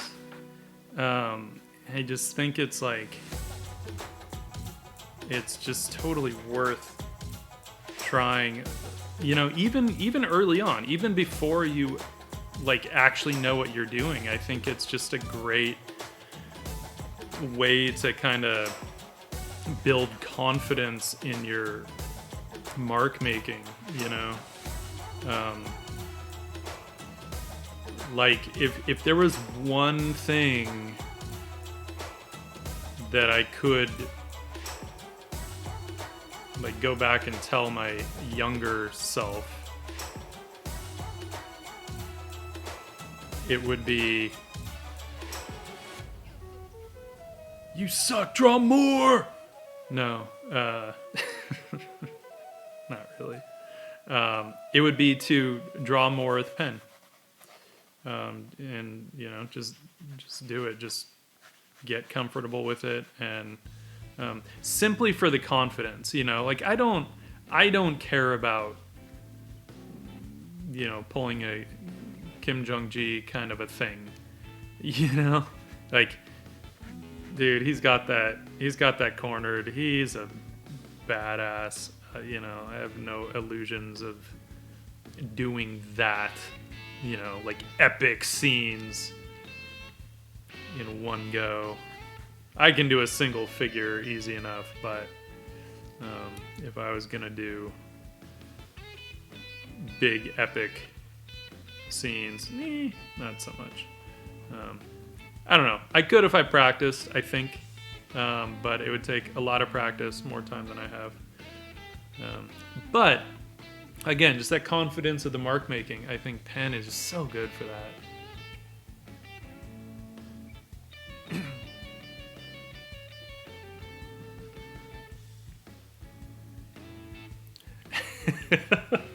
I mean, kind of. You know, and like the way I always recommend for people to start is just start doing thumbnails. You know, just start thumbnailing with pen, because thumbnails are super forgiving. You're not trying to be like crazy precise with it. It's just about getting composition down. So that's just light and dark, right? I mean, you look at, well, what did Howard Pyle say? It was like, a thumbnail should kill in 30 seconds from 10 paces away or something like that, right? And so he is just talking about just using black and white. So that black and white composition, right?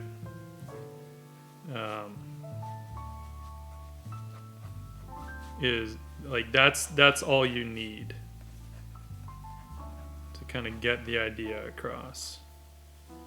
She's gonna have to have a little bit more stern of a look. So I want to get this angle right, because this angle of her arms is gonna be key.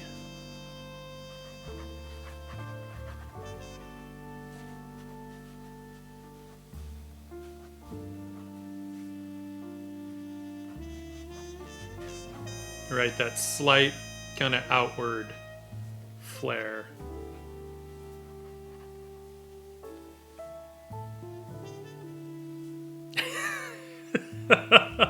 Howard Pyle probably did say that, to be honest. My understanding is he was pretty tough, pretty stern. But, you know, he was, like, achieving greatness, so he had to be. By the way, Jay-Z, how are you, my friend? I believe Jay-Z is the first one of all of us to actually receive my book. I'm a little jealous. The only difference is I think I have multiple copies coming my way, but they haven't gotten to me yet. Probably because Customs is holding them up. I bet Customs is just like checking them out. They're like, dude, look at all these naked elf chicks, bro.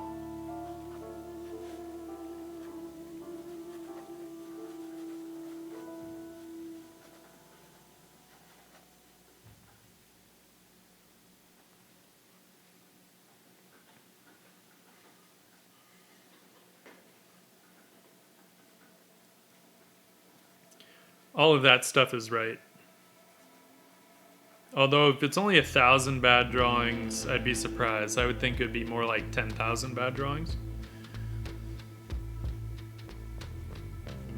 But, I mean, that's relative also, right? I mean, if you're talking about, you know, in the grand scheme of things, you know, Society of Illustrators kind of like there is good and bad kind of a bar, sure.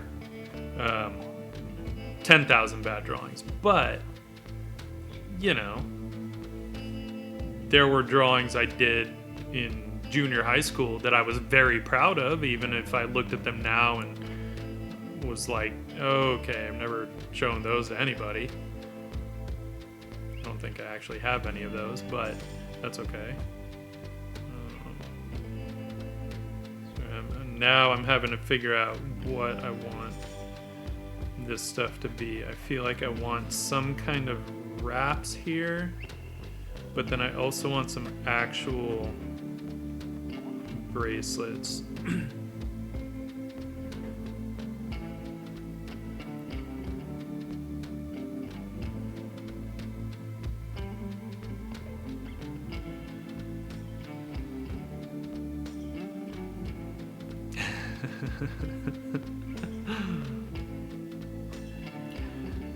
Jay-Z, did you back the Kickstarter or did you order it afterward? I don't remember. Because if you backed the Kickstarter, then I'm assuming it was the Kickstarter, right? Because I feel like the Kickstarter orders went out first, but I'm not sure. I want some like big dangly. Let's give a slight angle so we can get just a little bit of a curve on those, you know? Part of the key when you're doing pencil first, don't dig into the paper, or else you're gonna have to scrub to erase it, right? We added the prints on, I believe when we passed one of those, one of the stretch goals, it was basically adding prints to all the books, which is cool. I think that's what it was. I don't know. Spiridon handled all of that stuff. Bless his heart. I didn't have to deal with any of it.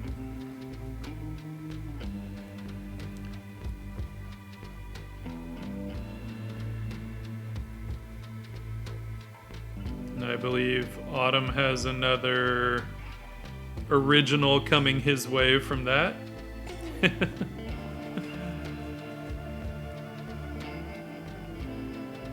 Damn. Okay, I'm not sold on that hand going up, so we're gonna have to... I'm sitting here noodling shit that I shouldn't noodle yet.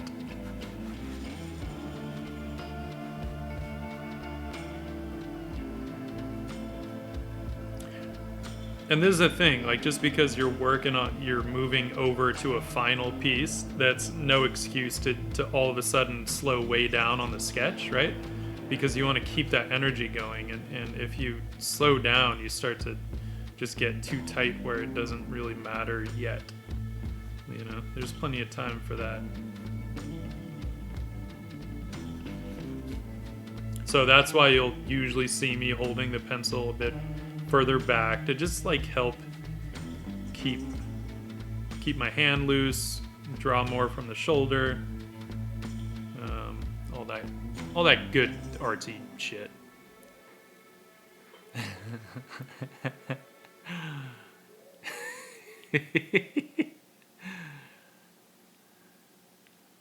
Yeah, Cammy, see, hopefully it's a like flat rate shipping, so maybe if you order both the books, then the shipping will still stay the same, and then I think it's like really worth it.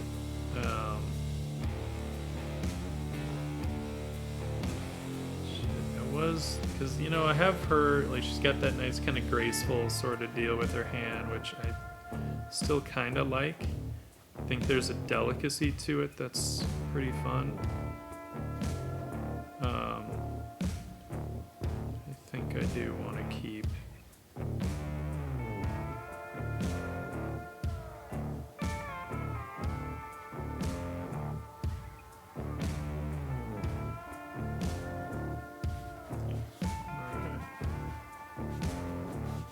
Good.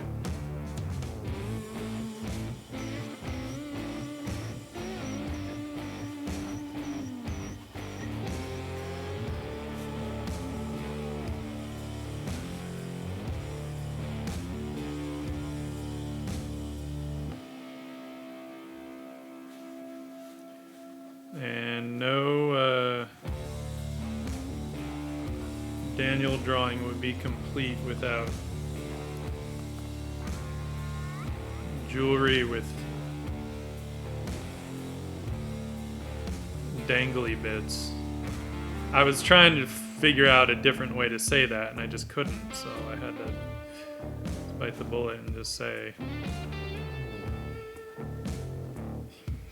gotta put the dangly bits in. I don't know how else to say it.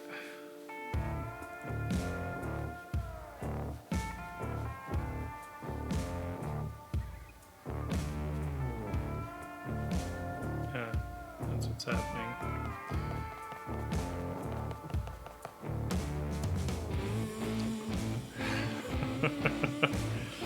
Don't worry, she's not gonna have dangly bits.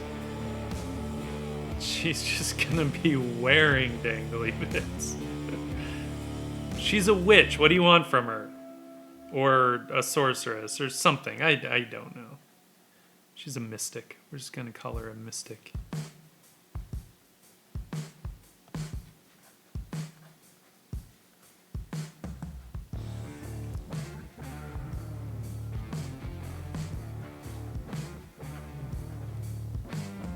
You have to remember we're gonna have our raven in here, so I don't want to forget that.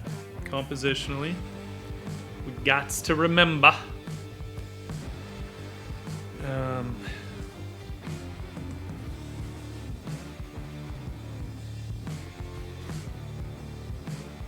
See, this is way cooler, right? Come on, come on. As Jamie Oliver would say, come on.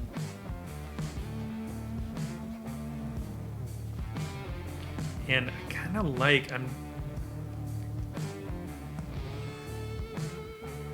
maybe, might be able to pull that off. Sure, we'll just say that he's tucked, that it has tucked this wing in. Or something.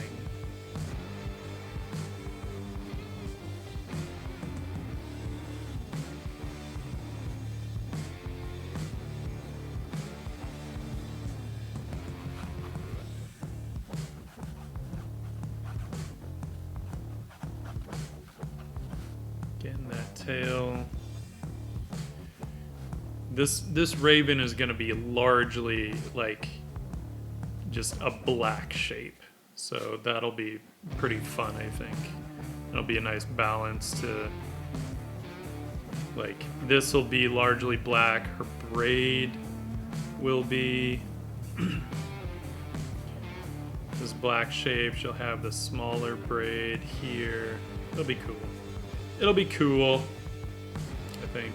I hope.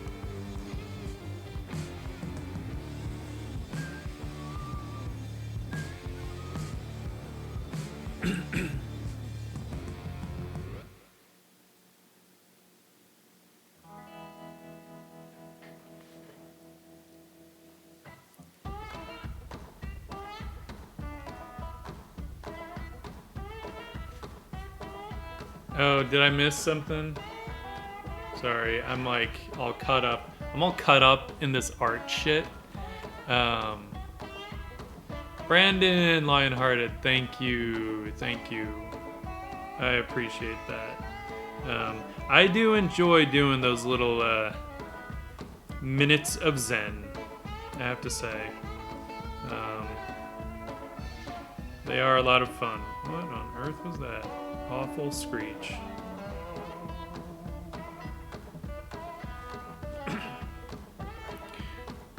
I'd started doing those mostly for myself to remind me that time lapses are not real time and that drawing actually takes time to execute. But then I just found that I really enjoyed doing them. I have to remember that, okay, if she's a human and this is a human-sized head, the skull has to be about the same size. but I'm thinking I might actually tilt it the other way from that.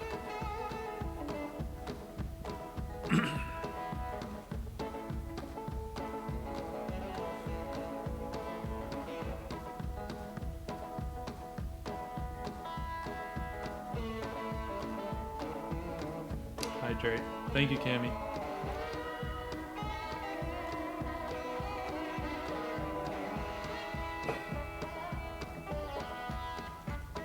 And a stretch. Thank you. Yes. I seriously, like, I will go hours without stretching. It's probably not a good thing, but I do it. And I know I shouldn't, but I get so caught up in all this art stuff that I will just forget. But it's also because I have such a light hand that, like, I'm not sitting there like tensing up, you know? I'm not like white knuckling my pencils or pens, so I think like I just don't tend to tense up as much, and drawing is a bit of a meditation for me. So I just like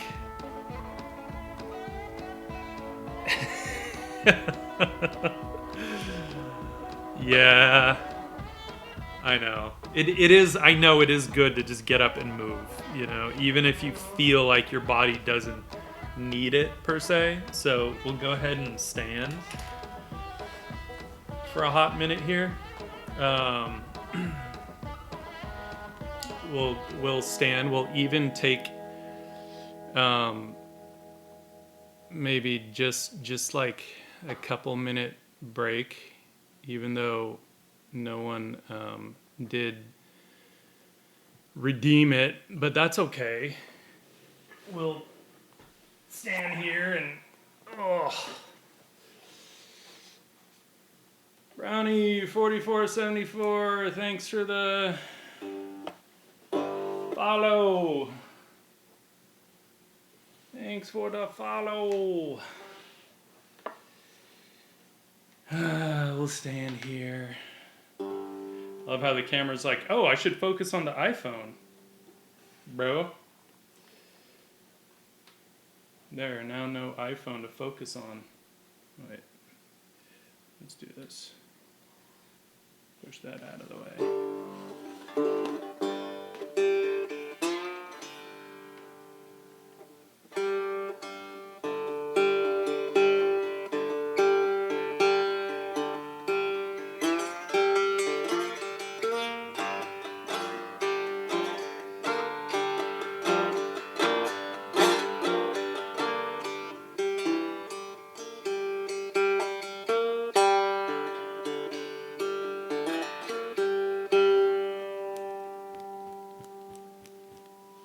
Another good way to loosen up the hand a little bit.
You know what it is sometimes?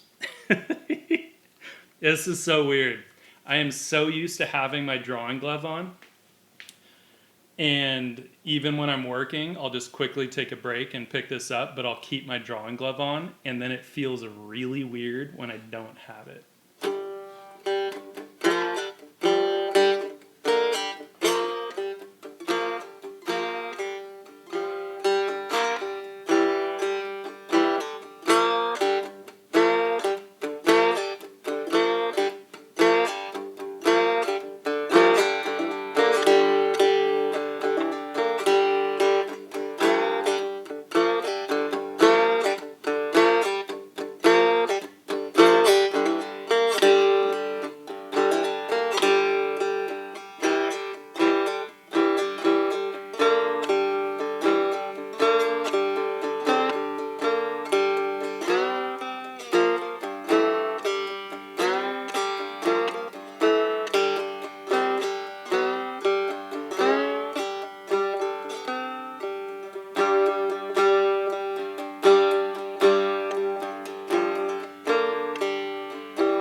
cat's just chilling on the couch.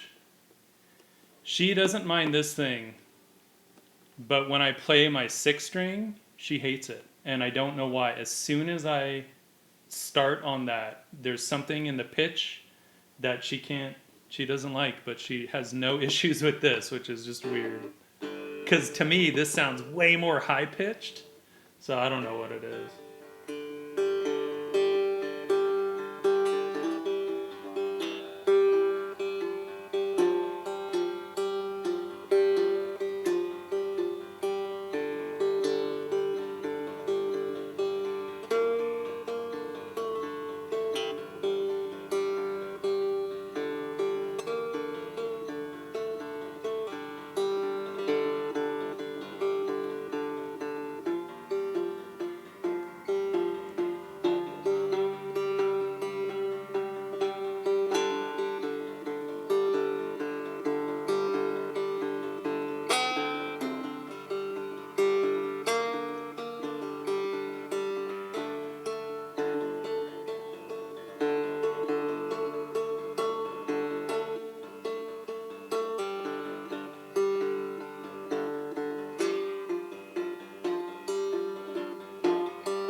All right, back to it. We're almost ready to get into the inks here, so we'll do it. We're gonna do it. We're gonna do it.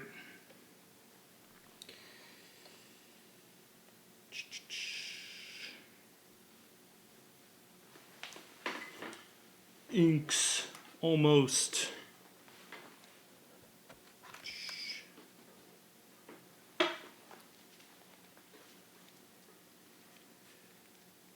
Yes, a much needed break. Thank you, Cami. Oh, let's bring our music back, shall we?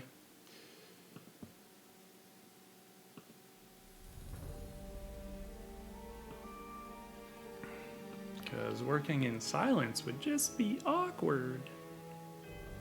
Although I'm not opposed to, doing a, bring your own music stream.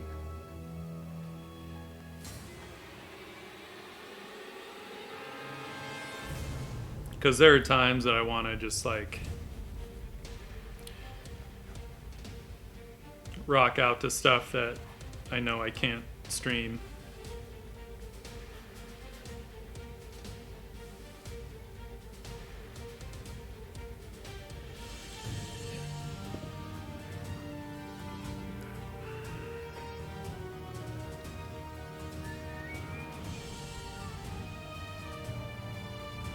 I know I want some other decorations.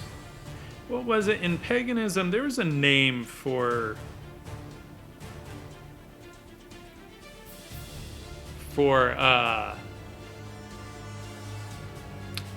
when they would do rituals and stuff naked. There was a name for that.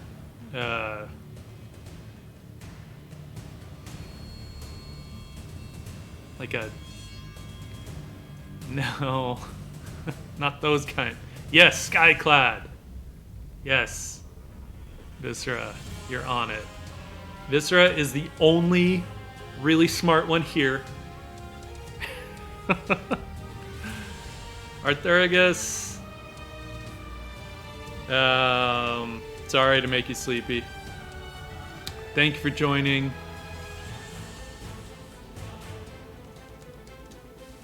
Glad you were here, my friend. I still need to catch one of your streams.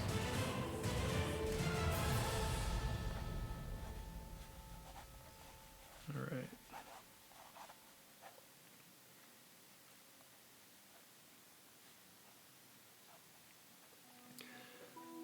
right. Yeah, Viscera, I knew it was sky something, but I was like, no, I know it's one word, but and what I was trying to think of wasn't fitting that. I was like, damn it. sky clad.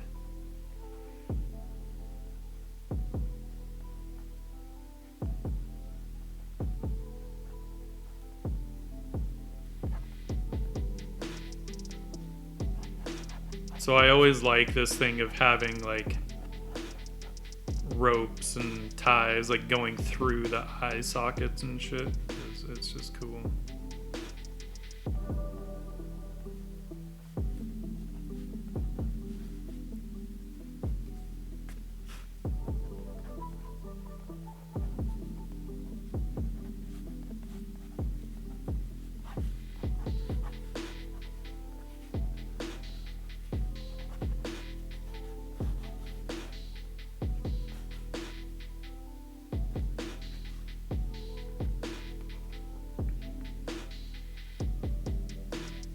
So now I feel like I really need something to balance, because if that guy's gonna go like really dark, you know, I'm gonna need something to balance that.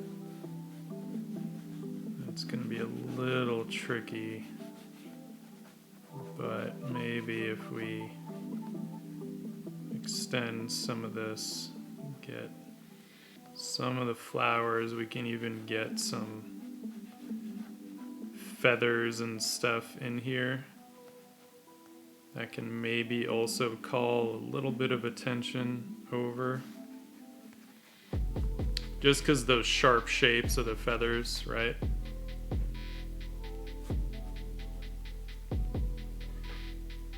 They will help.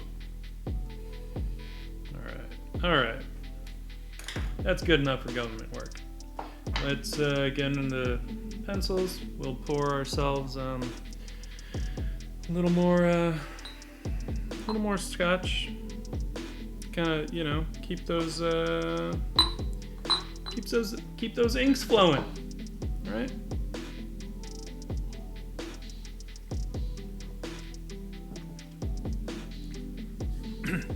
Well, Arthurigus, if you're streaming tomorrow, I will definitely try and catch it tomorrow. All right, so we're gonna use platinum carbon ink. One thing that's fun with this bottle is, I don't know how much you guys can see, but you can see a little bit. That inner rim is actually a little container. It's like a reservoir of ink. So when you dip, you don't have to worry about dipping like too deep into the ink, right? So this reservoir just allows you to kind of dip in and not worry too much about, it'll depend on the size of the nib and stuff that you have. Like some nibs won't be, like I think I could probably maybe dip farther than I would want in this. A little bit, but it does make it easier to be able to dip in and not worry about how far you go. But what you are supposed to do is actually turn this over to fill that reservoir up so that you don't have to dip as much. Right. So I do enjoy that with the platinum carbon ink bottle. All right, so this is it. This is it. Point of no return, my friends. We don't get to take this shit back, right? But that's okay. We don't have to. But this is where now you just have to be methodical and just kind of start. Whether you're designing kind of on the fly, like me, because I get too bored if I spell it all out with the pencils first. I will. I'll just be like, okay, I'm done. I don't want to do this anymore. I don't like that game.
You know, I've never even gotten tipsy on stream. Except when I'm in Autumn's chat, and then I'll get rowdy and rambunctious.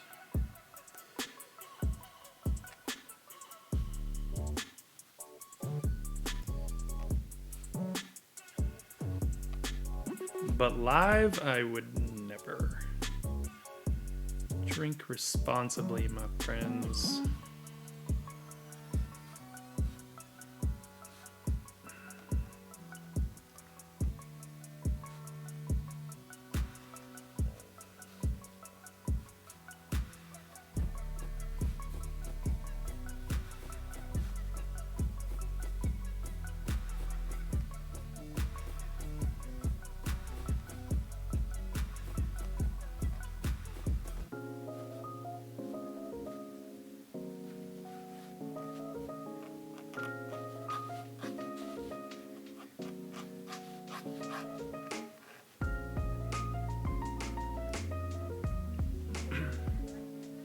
With the nib, it is a good idea, you know, have a water container nearby, just every now and then, kind of dip the nib in the water, wipe the nib off, you know, just to kind of keep it clean. It's really important if you are using India ink to do that, because the India ink will dry on the nib, and little too much. Too close, little too close. The India ink will dry on the nib, and then you have to sit there and like scratch it off with your fingernail or something like that.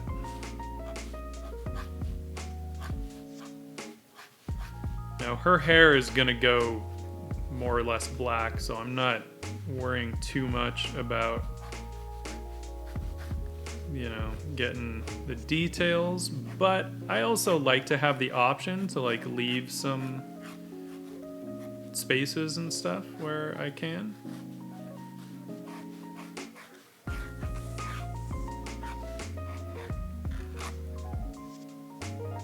there's plenty of ink on there.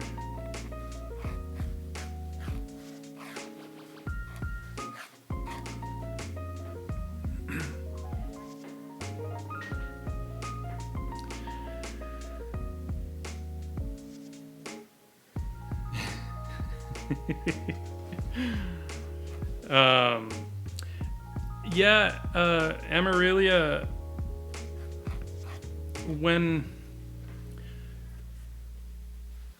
I think when I'm doing inks, I'm kind of thinking a little bit more about overlap, right? So I'm thinking more almost front to back to a degree, right? I mean, technically that raven is in front, so I'm not going to go far here until I do the lines for the raven, right?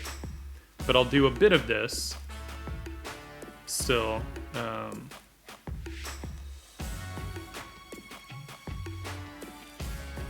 And you know what? I also am gonna want, though I won't worry about it just yet. So let's get these feathers going. But it also kind of depends on how you work. I love bang 2 months. Welcome.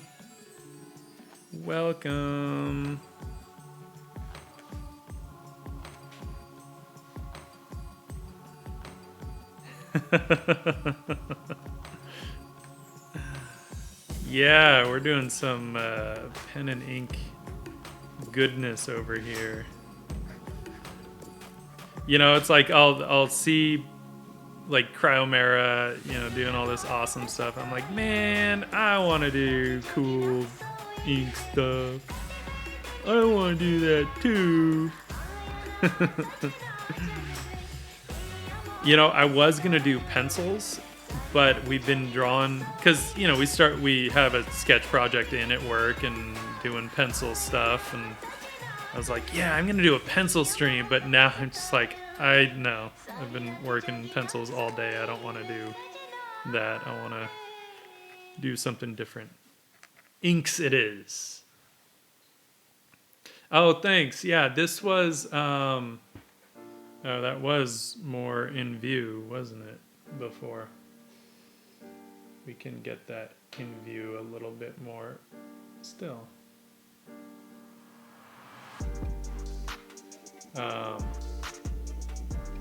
Yeah, it was... Actually, I can do that even more. I didn't realize how much... Let's do that. Didn't do that. There you go. So that was kind of the thumbnail, I guess you could say.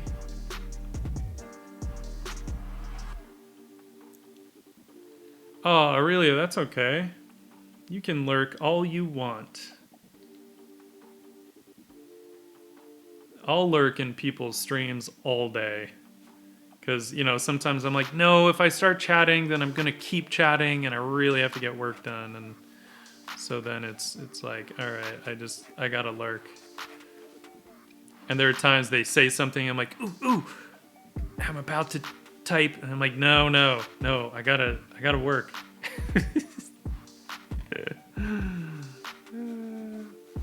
All right, so one of the things she also has here are like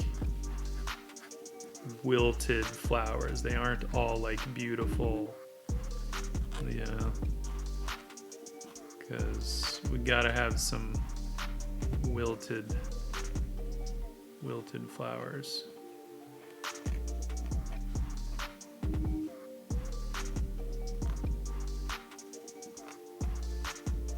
Oh, I love the scratchy sound of nibs. I don't know why, I just love that. It makes me so happy.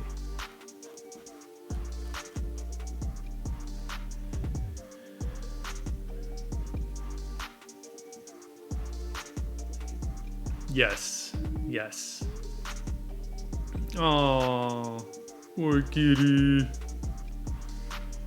I don't know if you heard earlier, but yesterday my kitty was faking not feeling well because she wanted to play. So she would do that little sad so that I would come looking for her in the bedroom and she'd be hiding. And then I'd start walking out of the bedroom and she'd come, like, jump out and, like, attack me. Because she knows that if she makes that sound, I'm going to come looking for her, wondering what is wrong. Clever girl. Can you guys hear the scratch of the nib? I hope you can, because it's just satisfying.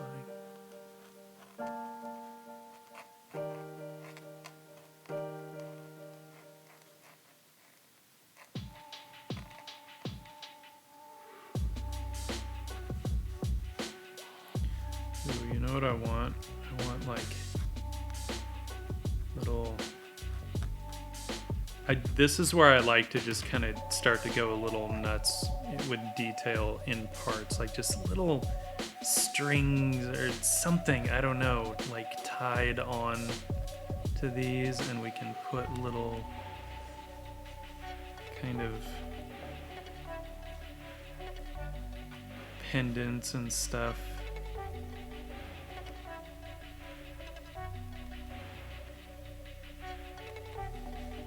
Hanging, because that's just fun. There's just something, the graphic design of having these like things is just too much fun for me to pass up. Oh, awesome.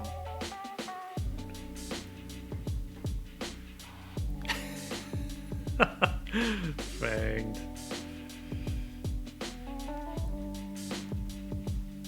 that South African in you. Y'all are metalheads and rockers at heart. Alright, we're gonna get into that face a bit here.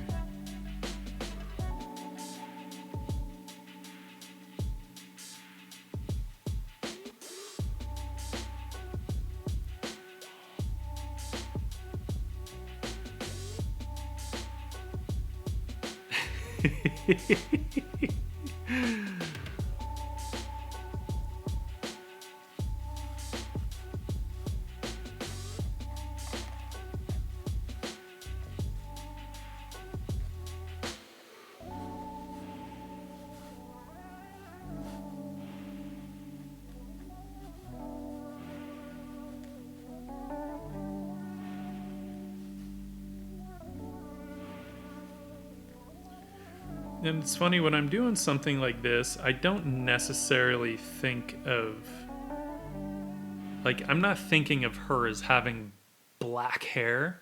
I'm just approaching it from like a graphic design standpoint. So I know that her hair will be black with ink, but I'm not necessarily like thinking of her as having black hair. But I mean, it doesn't matter to me either way, really, but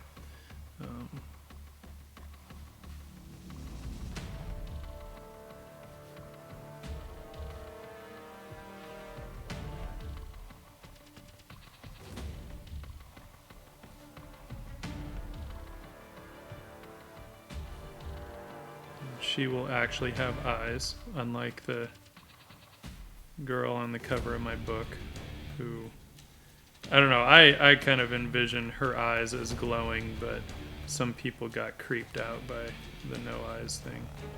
I didn't know, really, that people have a thing about that. My girlfriend included. She finds it so creepy. I'm like, really? I just think it looks cool. She's like, no, it's creepy. She has no eyes. I'm like, she does have eyes. They're just glowing eyes. Like the Avatar.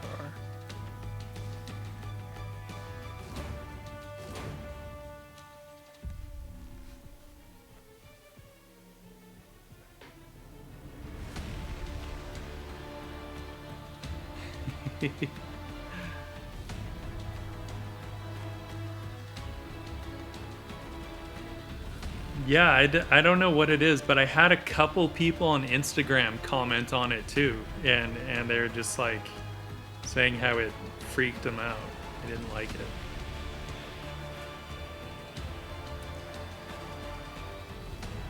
I'm like, damn, dude, sounds like a personal problem.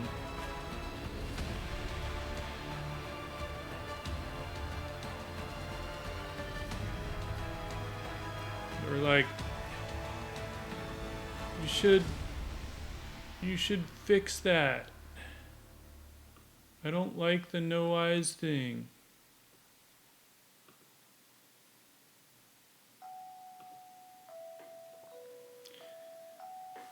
Yeah, okay. It's right at the top of my to-don't list.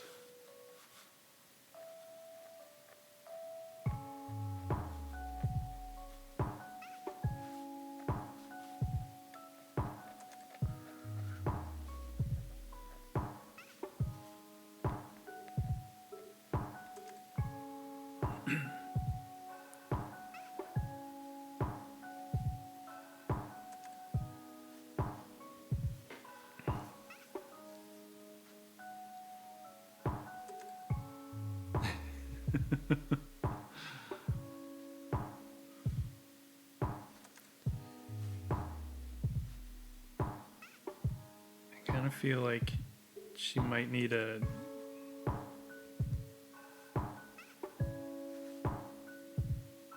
septum ring. I kind of think she does. Just because.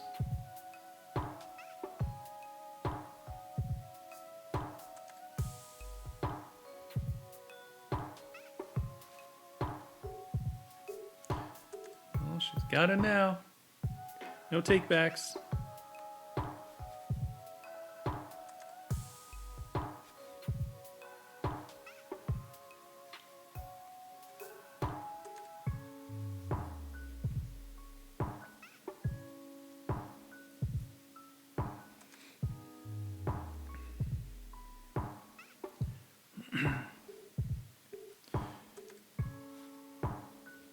Yeah.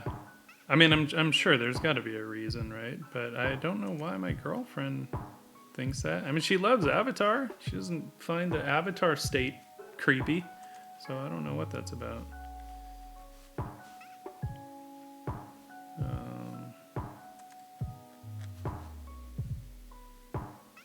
I know I'm going to want to do a little bit of ink smudging at some point. I'm just not sure yet where or when.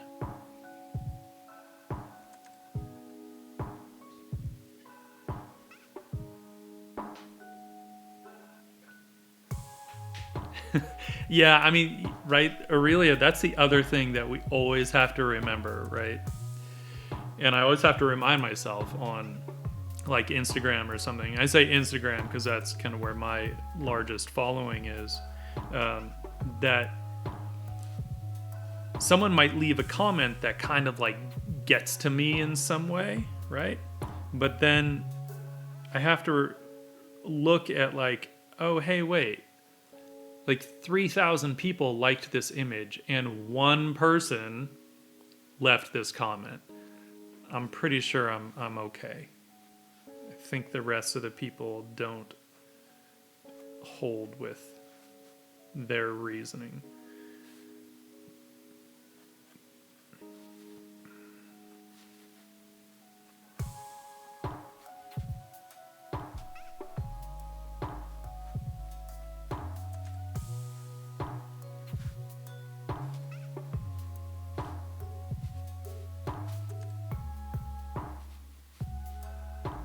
Alright, I think we should get into that raven a little bit before we do too much more here, because there's going to be some overlap.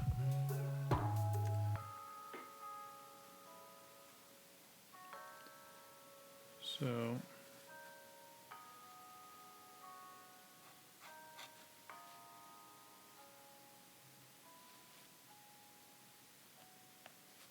and I do love how ravens will get that like weird feathered stuff.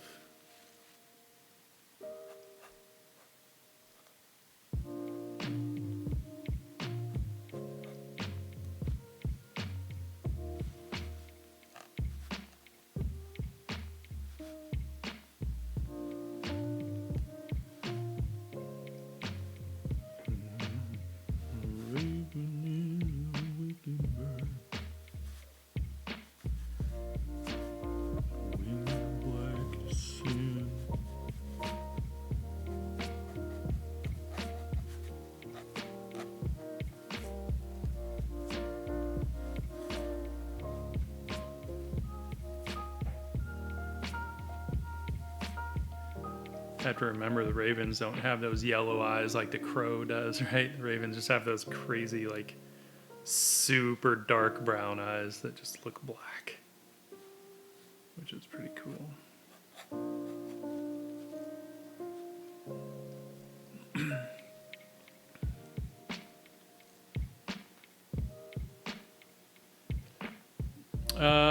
Fanged, I actually I've done it with phones, and the nice thing is that you at least do, as long as your iPad is in good condition, you do get a little bit of a discount. So I think in that regard, I feel like it's worth it. I mean, you know, why not? And I would recommend going up to the larger iPad. I think it makes a difference.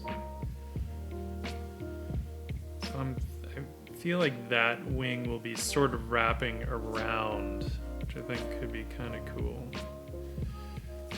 But then I have to think about, originally I had these stems and stuff coming out this way. So they could still...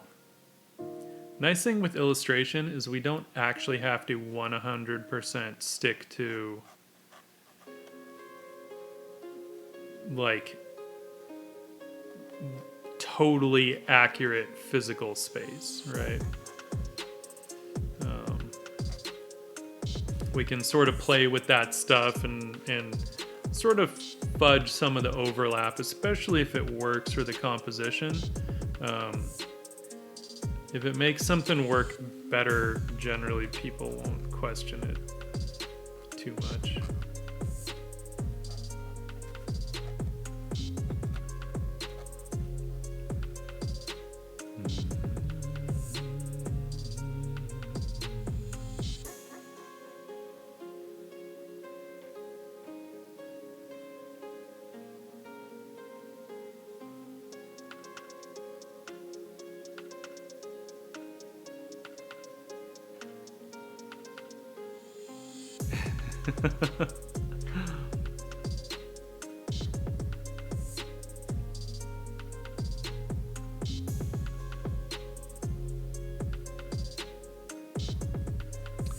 Yeah, I agree, Fang.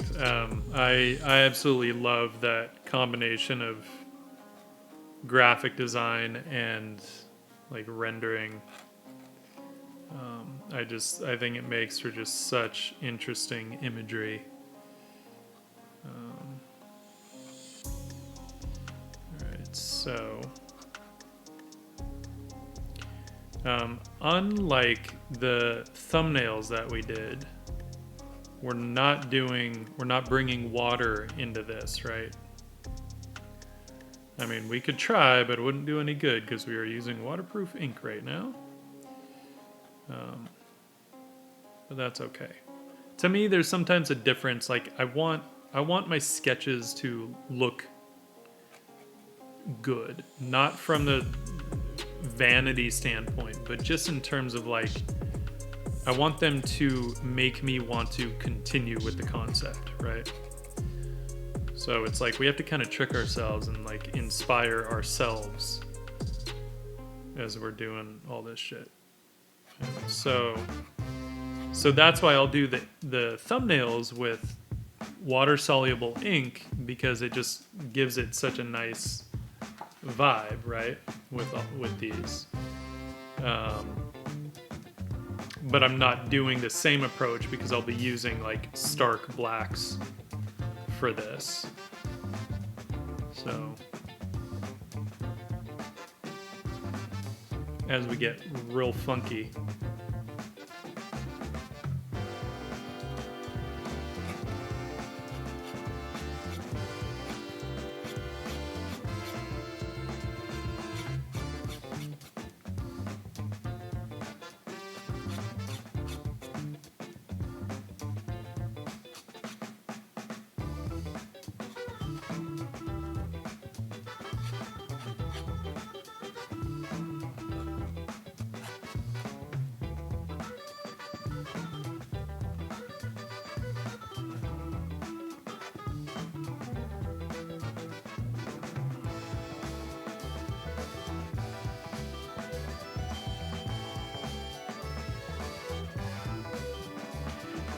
And the way that I tend to work with pen and ink, by the way,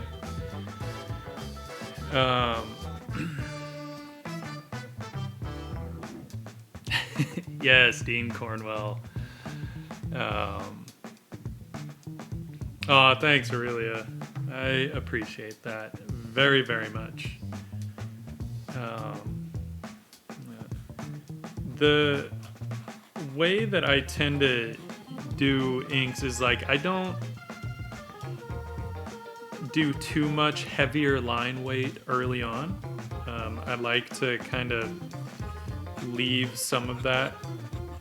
Actually, most of it I will leave till much later and then decide where I want those heavier line weights based on the overall composition that I have. Right? So I don't like to go too automatic.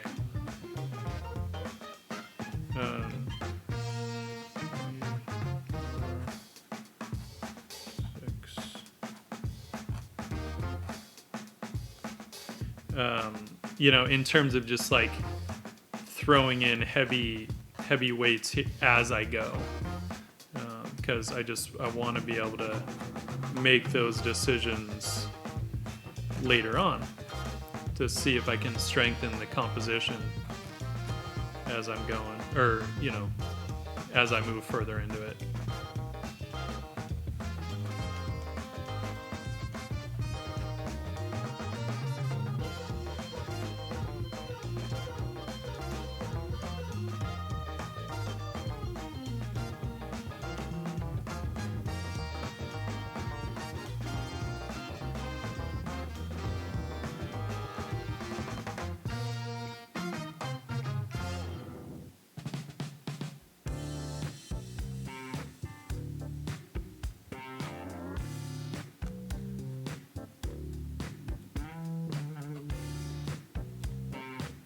think I want this one a little higher up.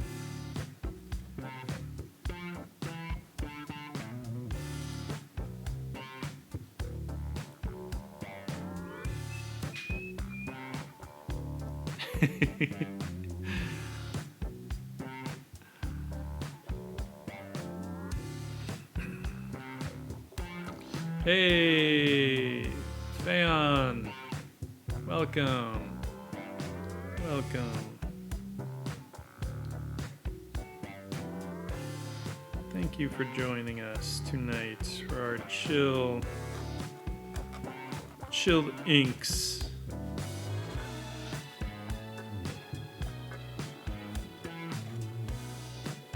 All right, now we can get a bit back.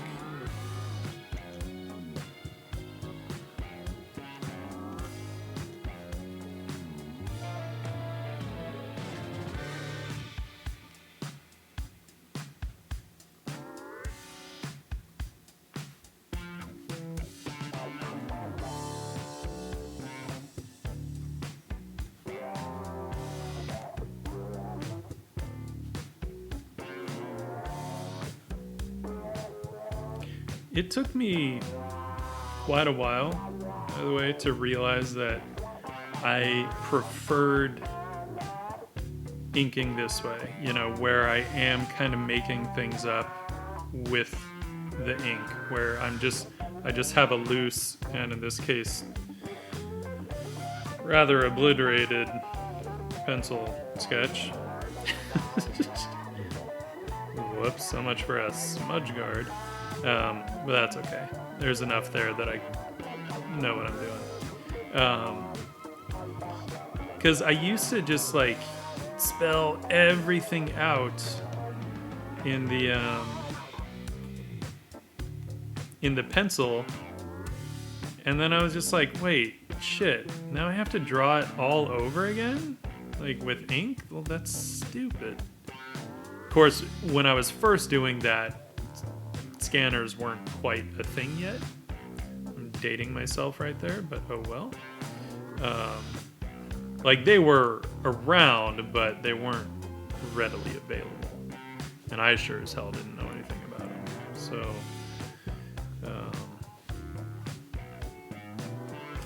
oh well. So she's got this feather thing. And so, you know, for the longest time, I didn't enjoy inking at all. Fucking hated it. And then I started to do stuff more directly in ink. And it kind of hit me that I was like, oh, I actually really like working with ink. I just don't like it when I have to draw the entire image twice. Like that just seems like a waste of time. Because for a while then, when scanners were a thing,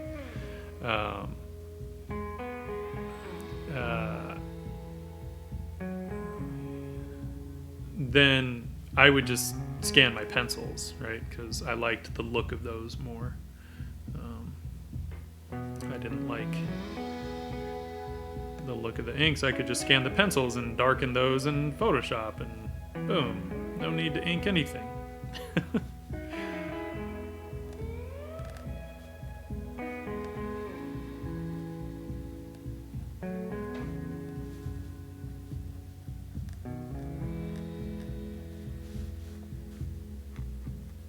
And it wasn't until I actually started like really drawing in pen that, and actually it wasn't until I started to really use the steel nib more, and I was like, oh, I actually really like pen. It just kind of depends on how I use it, right?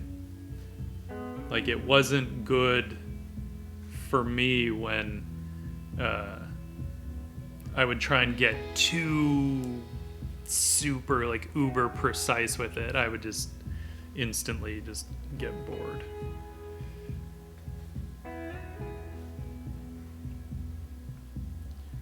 You know, so like even this stuff, you can kind of see there's still a bit of a looseness to the line work, and I like that. It makes me happy.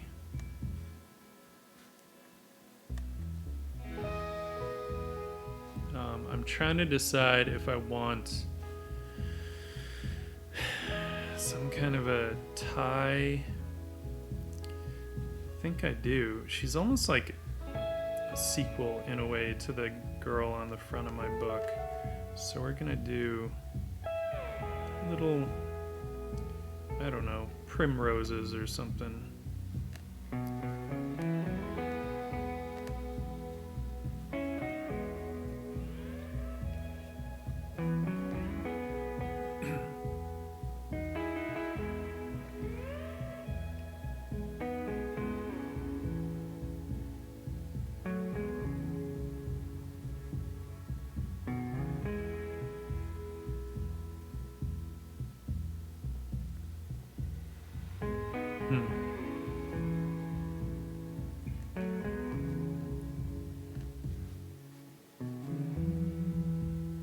Get some little leaves in there too.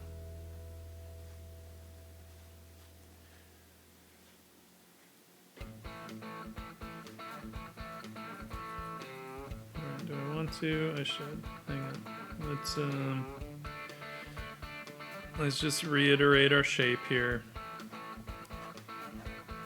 I don't need like detail. I just want to make sure I have that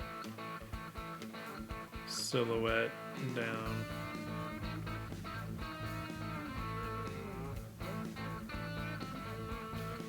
Especially for that hand.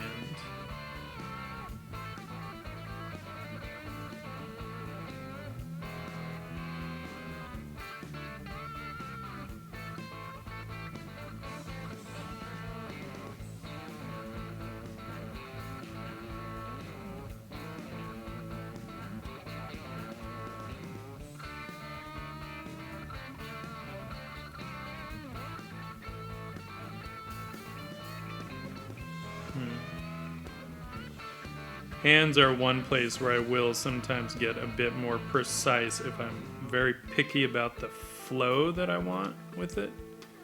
And it's not the details, it's just the silhouette, right? The gesture of it. Jeez, I really got that copper ink on me, didn't I?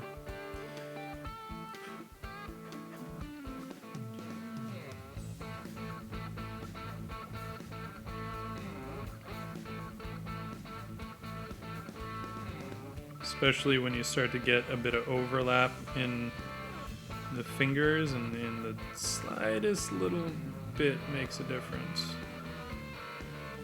as far as whether it will read the way that you want. Alright, that's good enough. Good enough.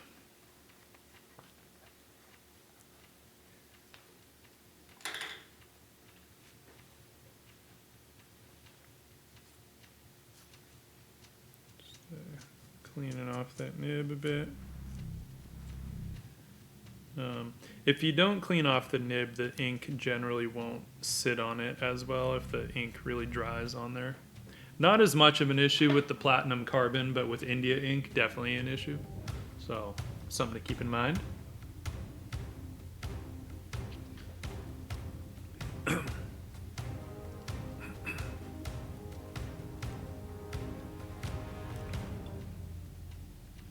It took me a long time, actually, to learn how to finish a piece.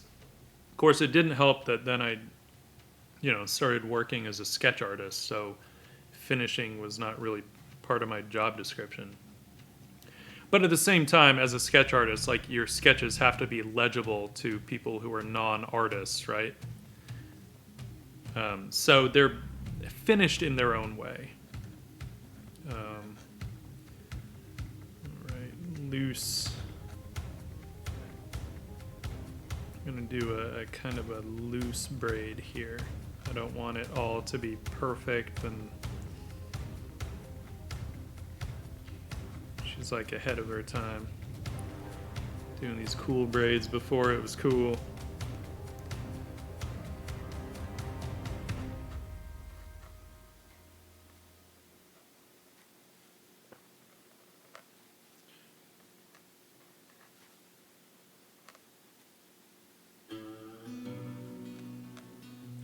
Getting more little flowers in here.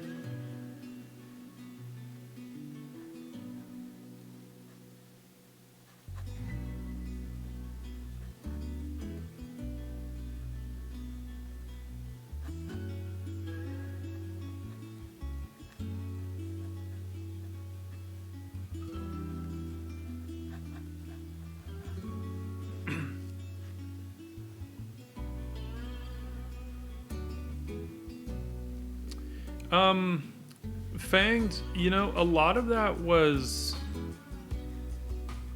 mostly, more than anything, figuring out what finished meant to me, right? Because so much of art is about giving ourselves permission to do something. It's always that, you know, we come to a realization, and when we do, we're like, oh, shit, it was that simple? Like, why wasn't I doing it before? And it's because, like, before you weren't at a place yet where you were like, this is okay, just the way it is.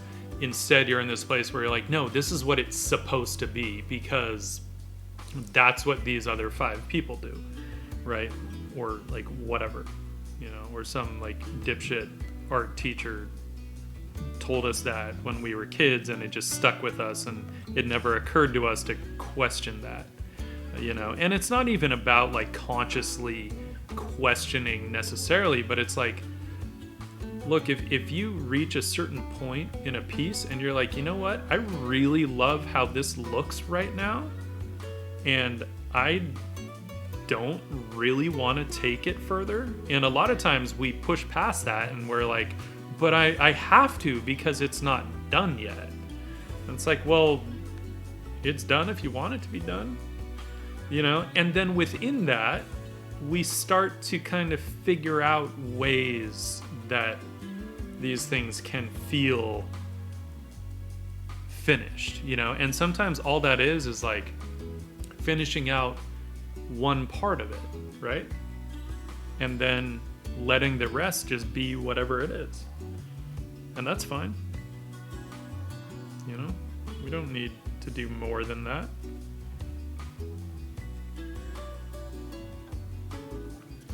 So I know, at least for me, it always pretty much just would come down to like just giving myself permission to call it when I was happy with where it was, you know? And I mean, there were plenty of times that teachers would kind of be like, okay, well, you gotta do this and you gotta do that. And I'd just be like, fuck, I don't want to. And I'd end up ruining it, you know? It's like, shit, I should have just left it where it was. You know? Now, there is something to taking things further. It's not to say don't go out of your comfort zone, you know? You don't want to just, like, call something done just because you're uncomfortable, right? But if you're really happy with something and putting more into it is not going to make it better, then don't put more into it. You know? Because we all get to the point where we're like, no, okay, look, I want to learn to take things to a higher level of finish, right? So more rendered, or have the lighting like really dialed in, or whatever, you know? And cool, when we get to that point, when we really want to explore that and kind of unpack whatever that means for us, then we'll do it. And it won't be a struggle, because it's something that we will want to do, and not just because some, you know, high school teacher, art college dropout was like, oh, well, this is what all art is supposed to be.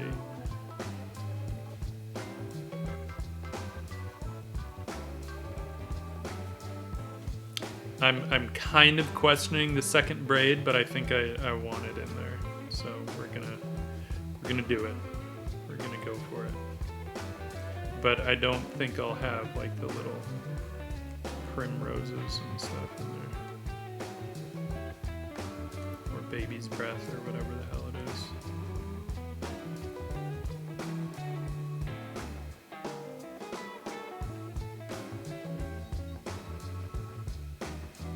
girlfriend. It's going to sleep. Good night, girlfriend. Aurelia, thank you for joining. Thank you, thank you. Am I censoring myself? Or am I censoring?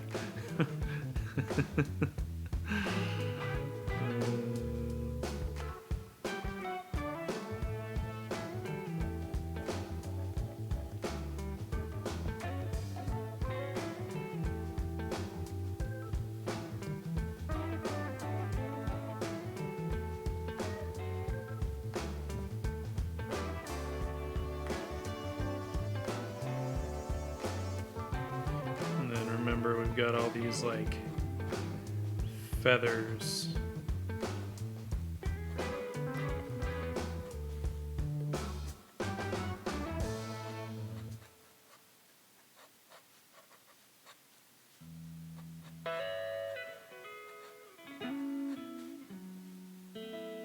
Clearly her spirit animal is the raven.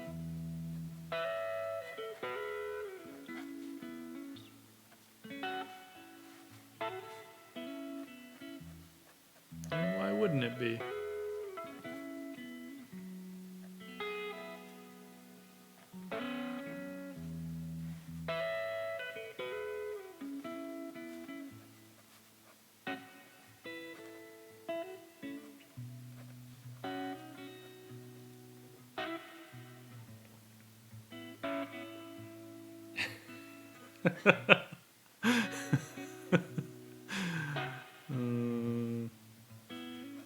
The high school art teachers. I mean, granted, even some of the art school teachers would like kind of had their ideas of, you know, what things were supposed to be, but for the most part, I didn't have issues with them.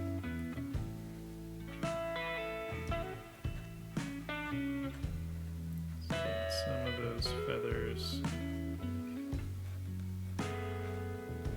here.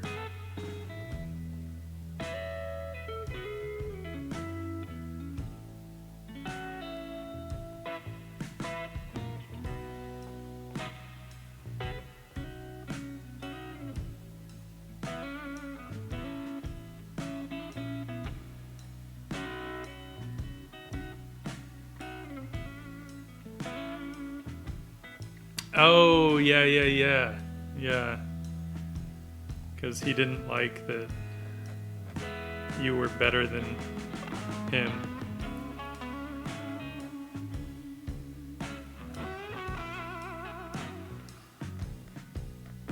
Because all the students in the class started going to Autumn for drawing advice, right? It's like Autumn was coming from Art Center.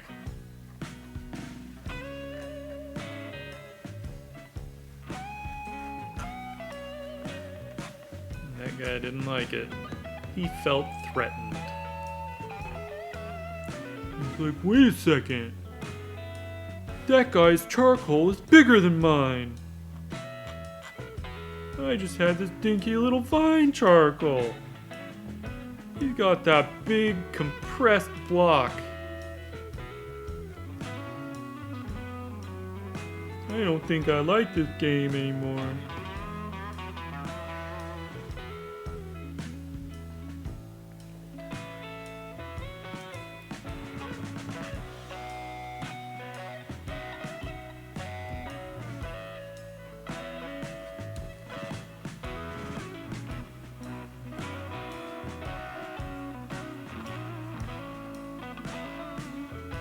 So one of the things that I'll do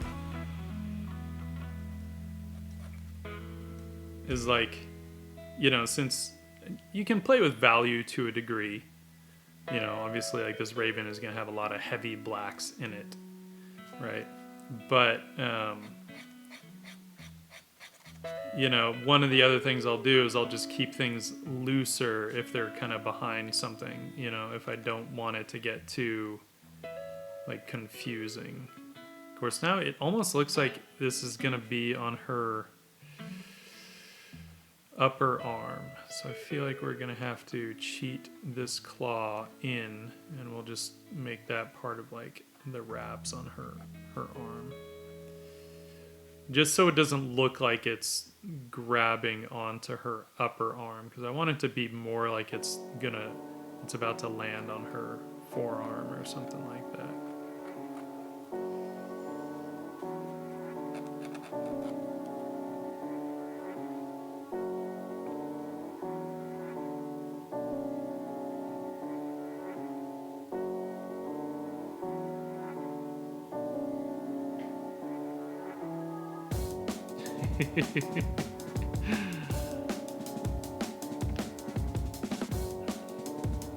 Yeah, I feel like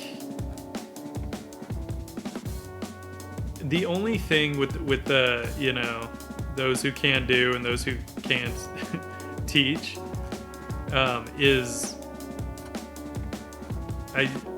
I mean, I think that was one of the things with the caliber of Art Center, right? Was that pretty much all their teachers were also active working professionals in some way, whether they were gallery painters, you know, and were still doing shows, or, you know, concept designers or whatever. So in that sense, like, you know, Art Center had a lot going for it, even if it is severely overpriced.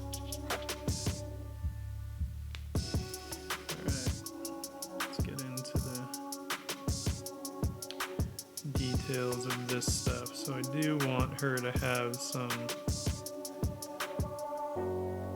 actual bracelets and stuff, bangles and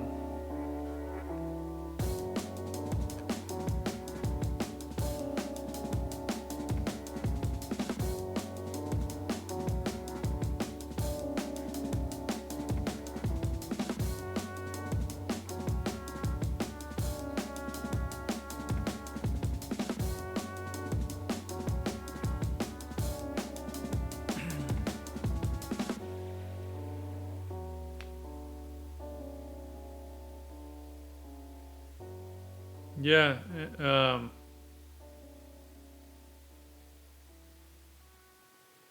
wait, am I not on the chat? I'm not on the chat. There. If you want to,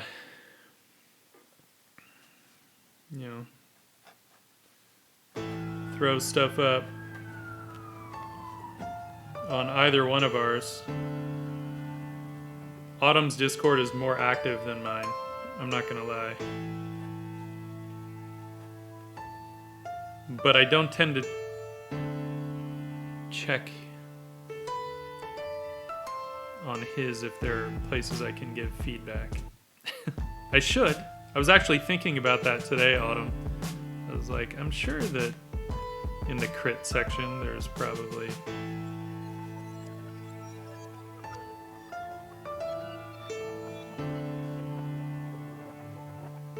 some young artists I can traumatize. No, I kid.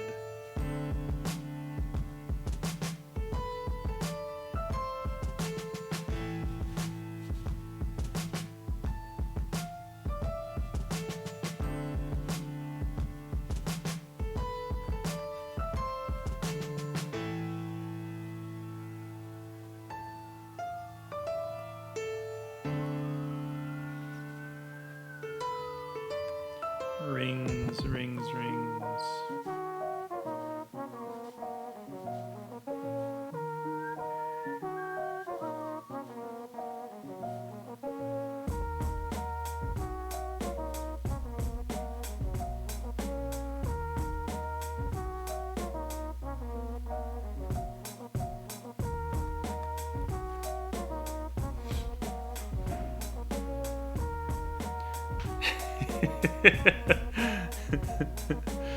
I know that. See, that's the only thing. that's why I was thinking about it today. I was like, okay, if every artist has a Discord, like that's so many Discords, you know? And like I get it. Like if, you know, they just want to build some kind of a community, but I'm just like, oh, that's so many Discords. How to keep track of them all?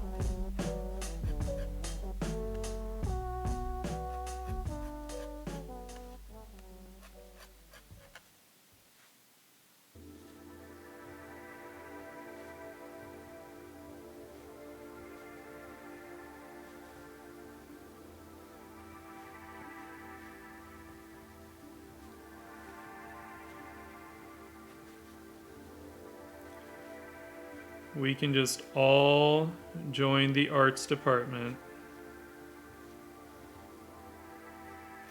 And then Autumn can just run the entire Discord.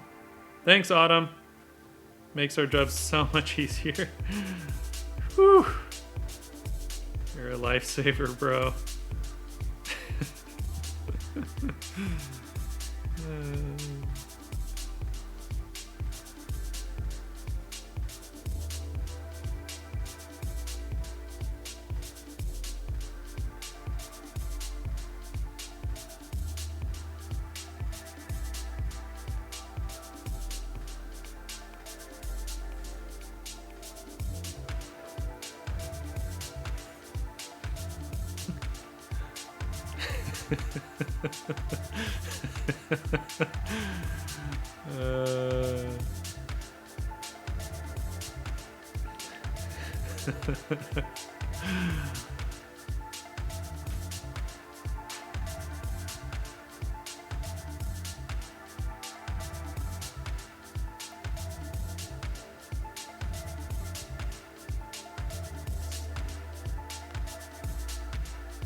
Alright, and then she has like kind of some kind of a wrap deal.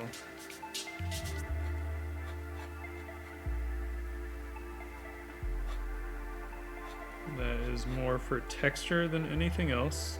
At least in, you know, in this image. For her, I'm sure there's more of a point than padding against all these crazy bracelets.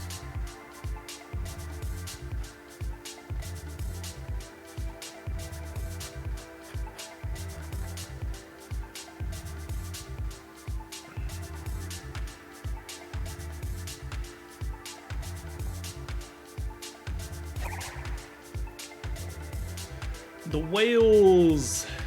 Thank you for the follow. And welcome.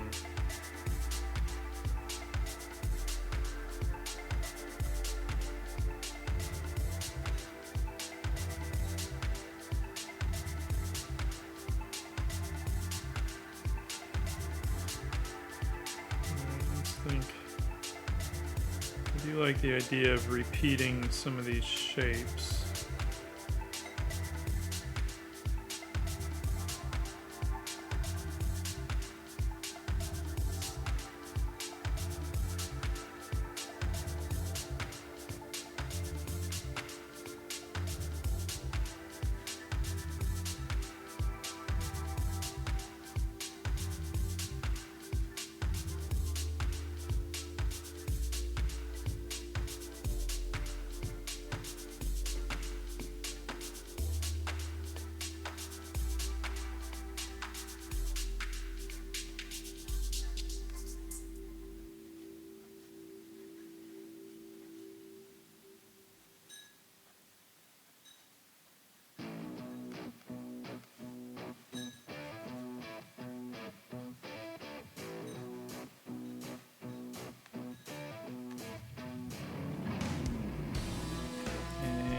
feathers, more feathers.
I have to imagine there are, right? I feel like there's gotta be, because at a certain point, I mean, moderating would be a lot of work, you know?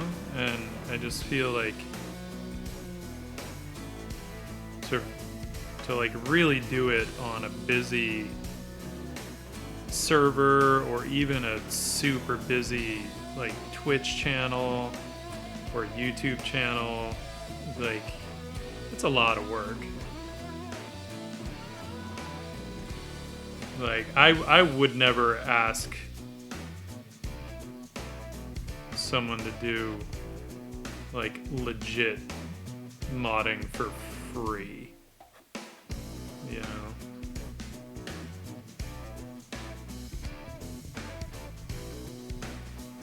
Uh-oh. Guess who's back? Guess who's back?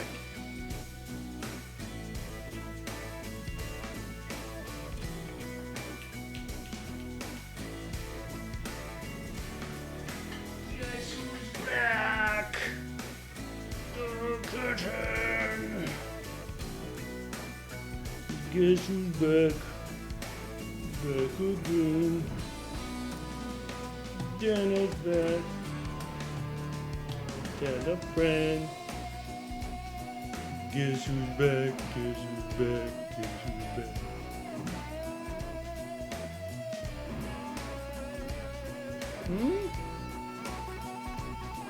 Say hi. Say hi, kitten. Say hi. Yeah. Look at that little paintbrush tail. And those little black toe beans. Yeah. Yeah. Yeah. Yeah. No, I'm kidding. You see yourself on the screen? She's looking at herself. In OBS. Oh, Dana face. Yeah. She's like, who the fuck is that other cat up there? Tell her to go away, Dad.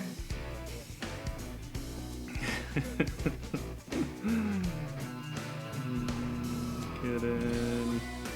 Kitten.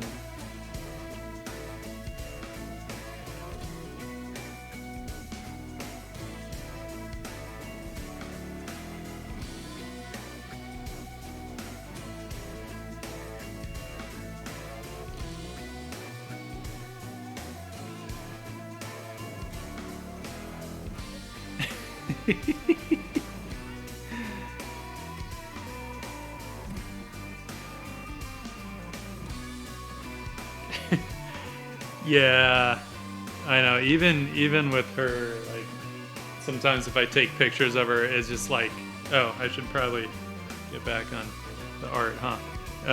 Even with her, if I take pictures, sometimes if the lighting isn't good enough, it'll just be like black, and then like the white spots.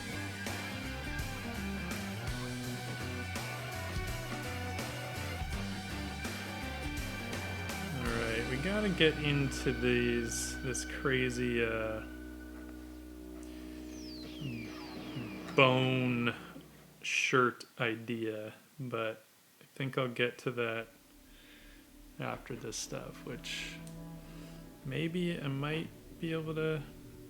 I think what I'm gonna do though is I'm gonna get to the hand. I'm not gonna worry about this stuff tonight. I want to get to this other hand and then get in some of the heavier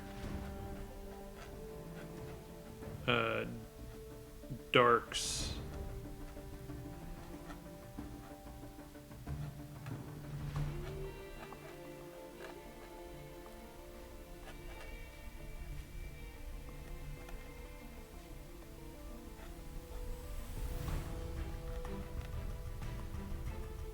This totally sounds like something from Assassin's Creed.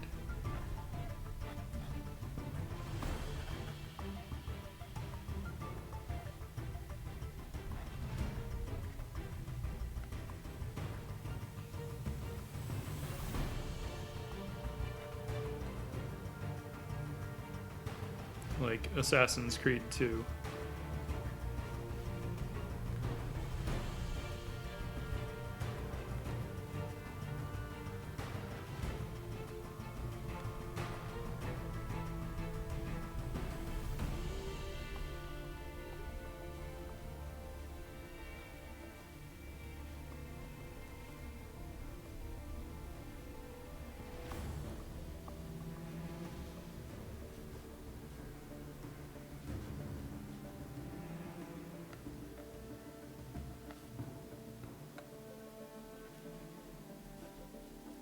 So one of the things that I'm always kind of thinking of,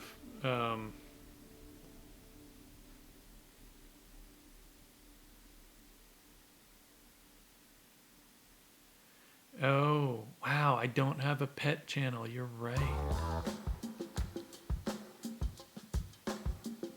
Huh.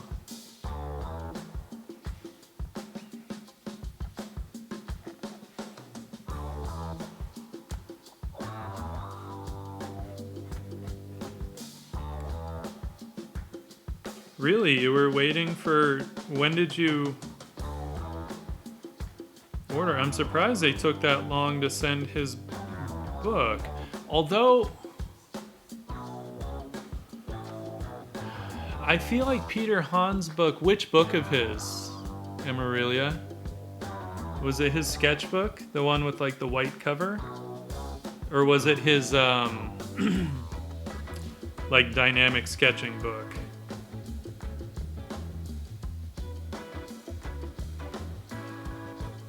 Because I don't know which publisher he went through. Yeah, I don't know which publisher. I'm pretty sure it's not the publisher that I went through. So that's the other thing, is it might depend on who's shipping it. Like, I don't think it's coming directly from Liber Distri. I think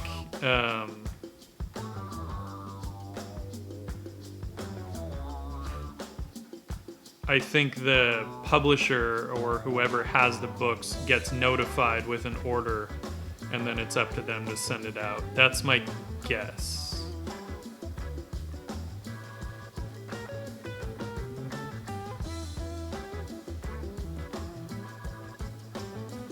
So hopefully it's not...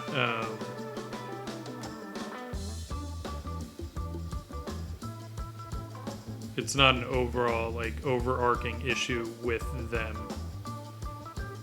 Because I can't imagine that Corette would use, like, list through them if like, it was a real problem.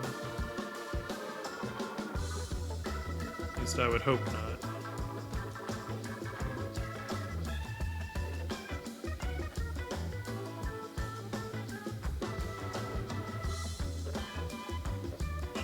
Give her some rings here.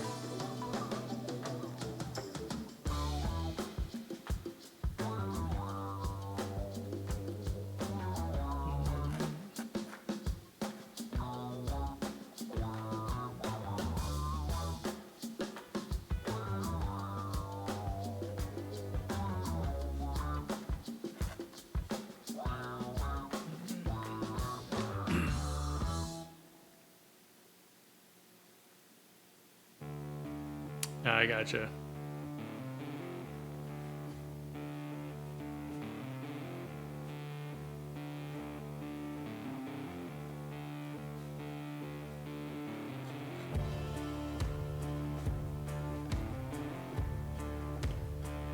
There's also a chance I might not do the bone shirt. I just won't detail anything out right now until I'm off stream. You know, the bone shirt thing is kind of cool, and I kind of do want at least some of that. But I don't know if I want. We're gonna hold off on that. We don't need to rush to any decisions that we can't take back just yet. But what I do want now is to do some of the heavier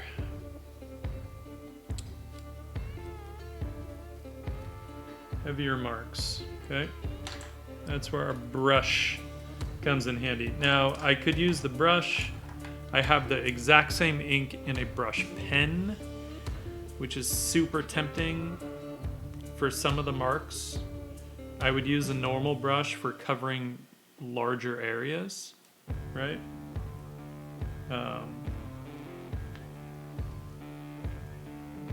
Some of this.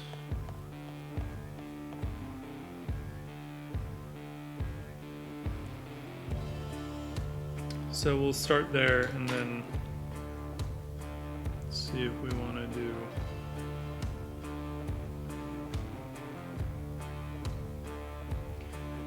And this is this part where I think it's a good idea to kind of take it slow. You can't take it back. So, you know, I don't want to just start knocking in big heavy blacks on this raven. I just need to kind of see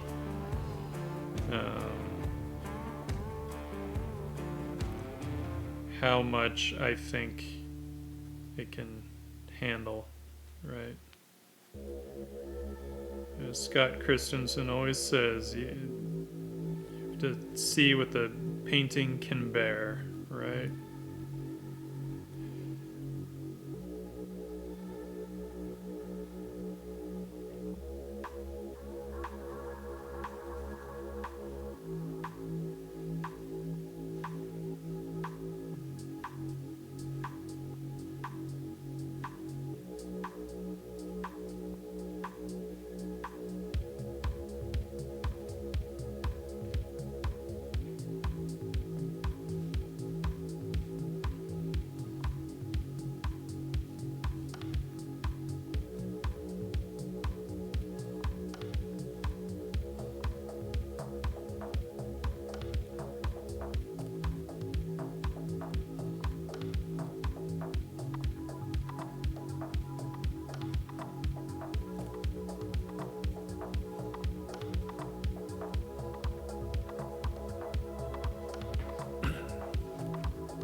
Yeah, it's a tough one. Like, you really have to kind of ease into some of that, you know, unless you have a very clear idea, right? Like, you could plan out all the darks in the pencils, and then you could just start smashing in blacks, you know. Nothing wrong with that.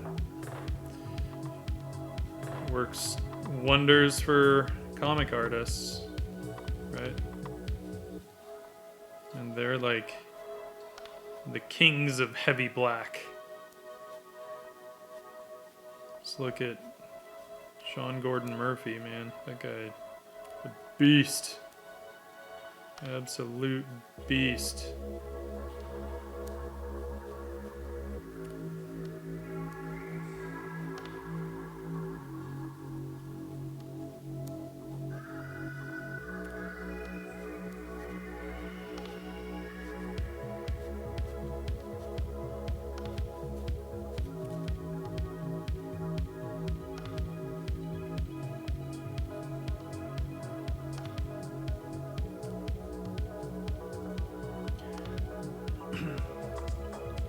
I'll probably bring just a little bit of gray tones into this piece anyway. And I do kind of want to leave a little bit of room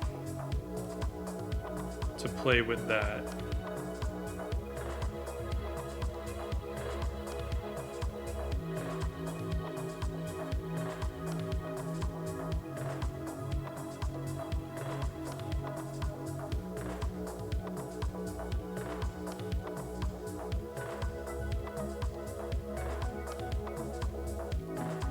And gray tones meaning it'll just be like an ink wash kind of thing. So.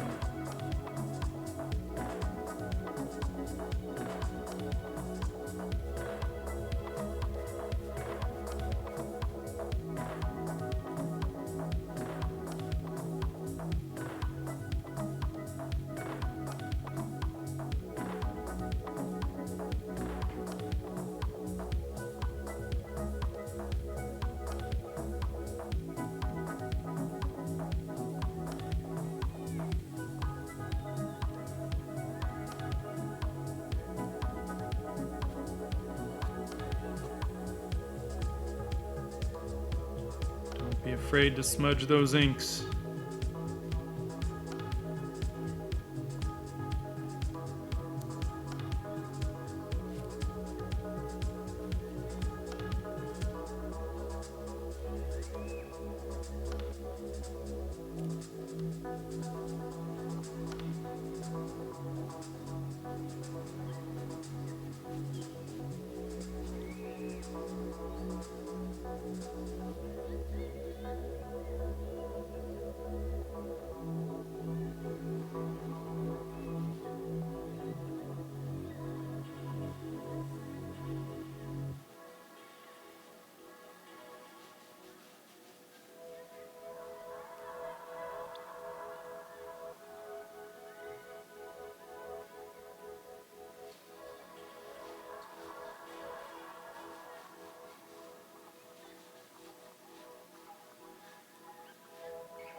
Hey, Crimson K, thanks for the follow.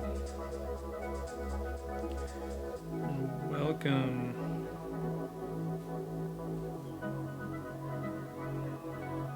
Welcome to the stream. I might do. We can get a little more on here. Because then I want to bring, like I said, I want to bring that gray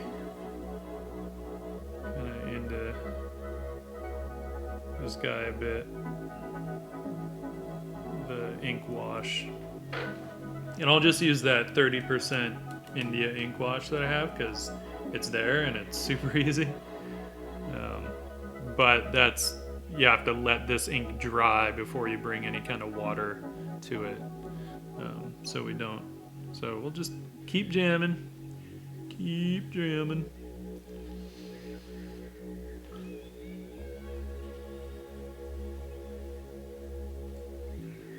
Yeah. Yeah. How is your night going?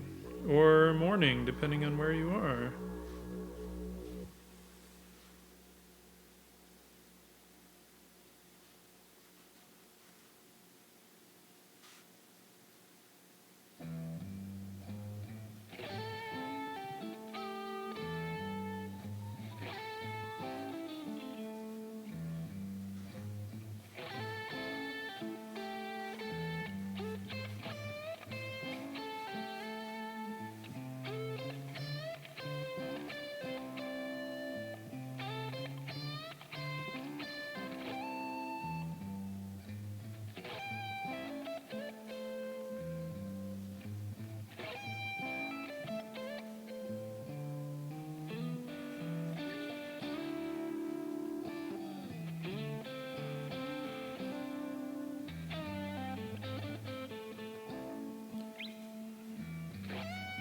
I should probably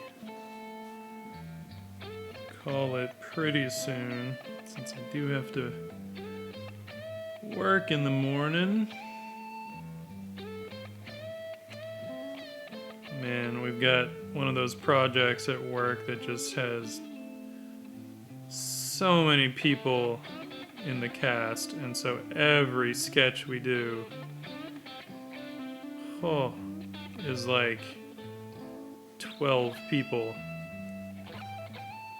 Man, thing's a beast.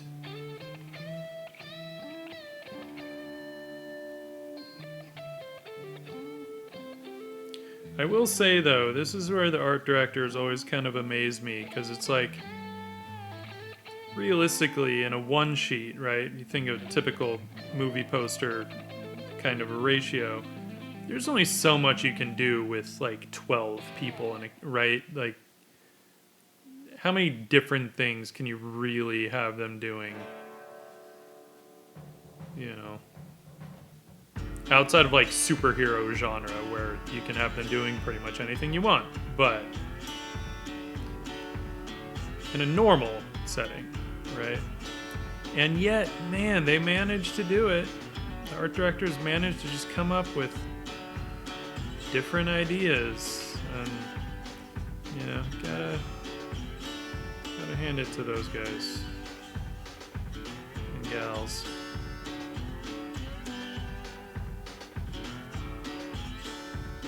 They are good at their job.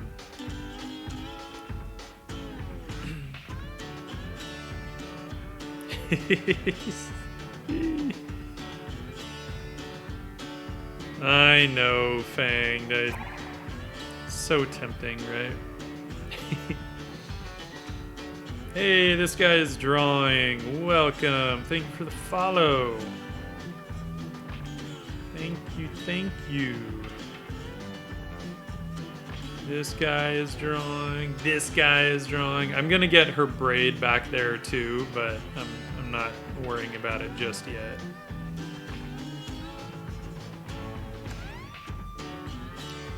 Oh, there's just something so nice when you start getting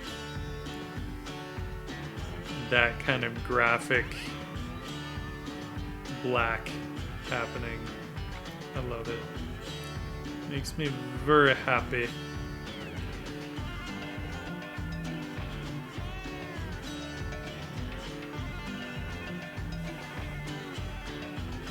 Also, this paper, right? The Etcher hot press watercolor sketchbook. I absolutely love this paper. It is one of my favorite, if not my favorite, paper to draw on.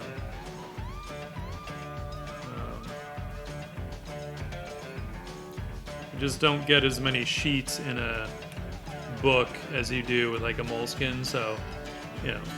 Plus, I still have moleskins, so I figure I might as well use them. I'm gonna switch to this brush pen real quick. It's the exact same ink. Let's just make sure there's actually ink in here, because I haven't used it in a while. There isn't, I'll be sad. I think there is. Hello, Twitchy Jester.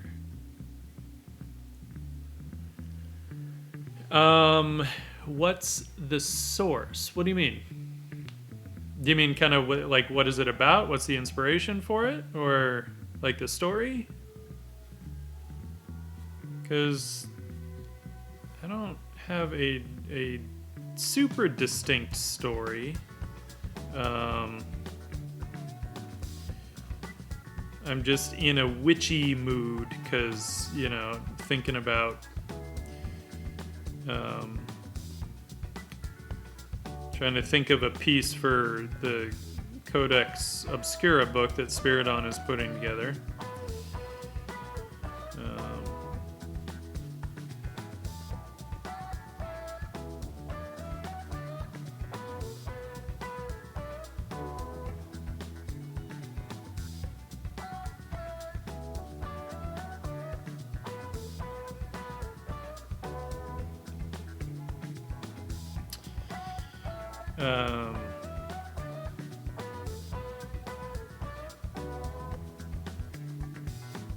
What did I tap into? I mean, you know, a lot of this kind of stuff is more just like, I know that there are kind of shapes and motifs and things that I really enjoy drawing, you know, or they're just fun shapes to tackle. So, I kind of just riff on that. I'm like, well, what allows me to get the shapes that I like? So, I'll think about that. But then I also am kind of thinking about just kind of the mysticism around witches and stuff, and you know, there's a lot of fun stuff to play with, a lot of fun iconography and stuff, you know, but at the same time I'm not pulling too hard from any particular lore on this piece.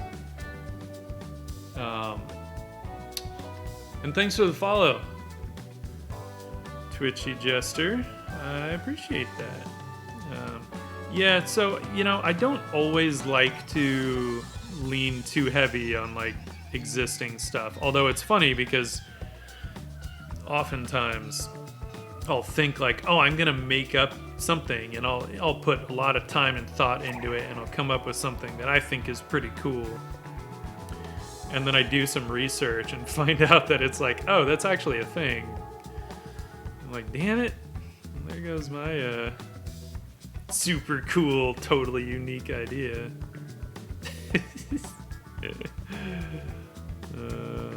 Oh well, what are you gonna do? So I love this brush pen because it allows me to just get some very fine lines, you know, finer than what the Winsor Newton Series 7 brush can handle. So that's where this comes in handy, and the brush cannot compete. Trying to see if this is dry enough to do a little bit of wash on it. I think we can do a little bit. So in here, there's just a water pen, you know, one of those cheap water pens that you get. But I created like a 30% ink wash with just India ink in it. So it's basically a gray, right? So it kind of just allows me to not do that.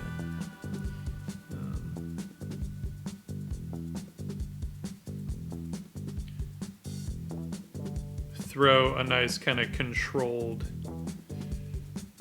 mid-tone in here. Right. Which is very, very useful.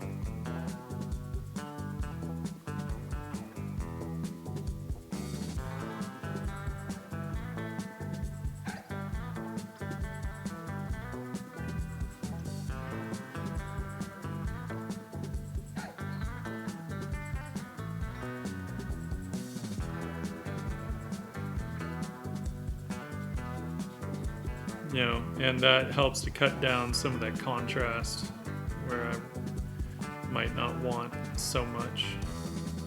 I don't want everything to be stark black and white on here, you know. I want I have a little bit of control modulation in there.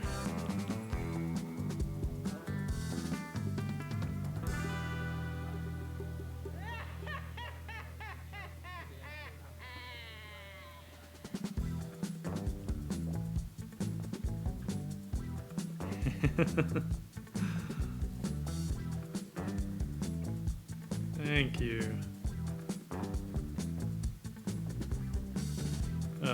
And the nice thing with this India ink is that as it dries, I can layer it, you know, because you start to get these really nice marks as it dries, and then you can kind of layer a bit on top of that, darken it down, you know, incrementally. Sort of pick and choose your battles a little bit there, you know? If you want to cut down some contrast so it doesn't just completely pull the eye, you can do that.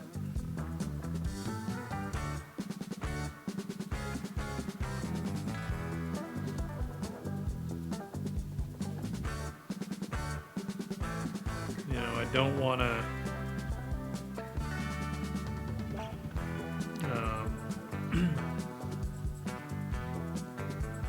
I don't want to get full on into complete lighting, but I don't mind a little bit of indication.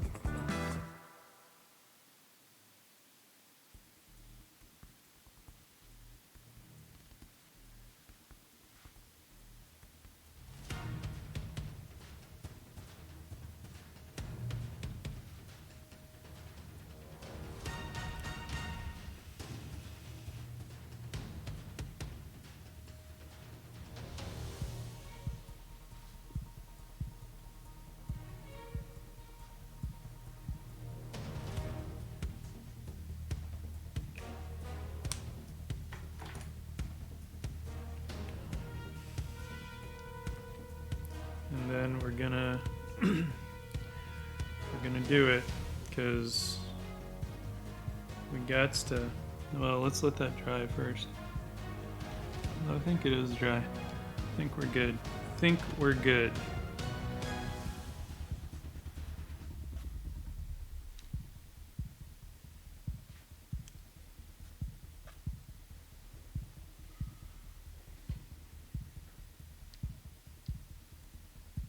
Bold, I know.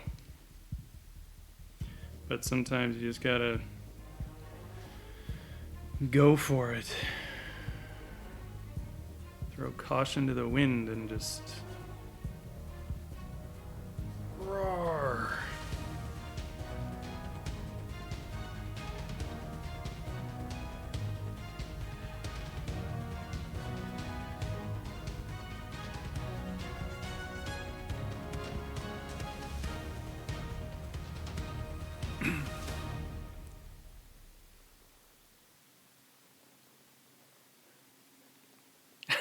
I didn't even think about the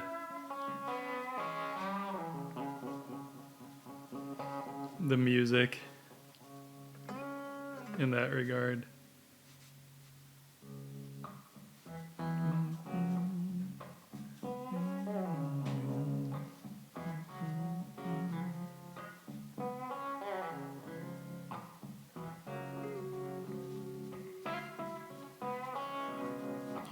Yeah, Fanged, regarding the texture on the feathers, the nice thing with the actual brush that's a little harder to do with the brush pen is to get that kind of broken texture. You can do it with the brush pen, but you just have to go like really fast, and you don't have as much control because you have a constant ink feed, right? Whereas the brush, you can kind of control how much ink is on it, so it's a little easier to kind of get really prescriptive on the texture in that regard.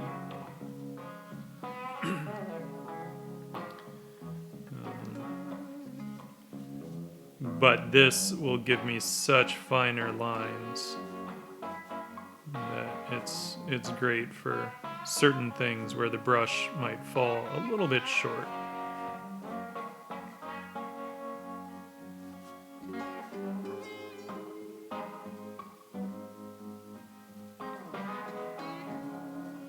But for the larger areas like this, you know, in her hair and stuff, then the brush is much better. And get a nice, even coat of black. Nice graphic shape there.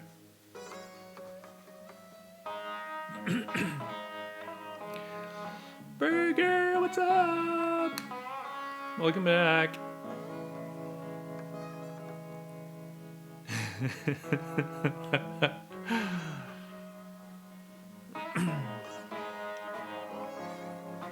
We are still going. Wow, it's been almost 4 hours. Damn, I really should call it.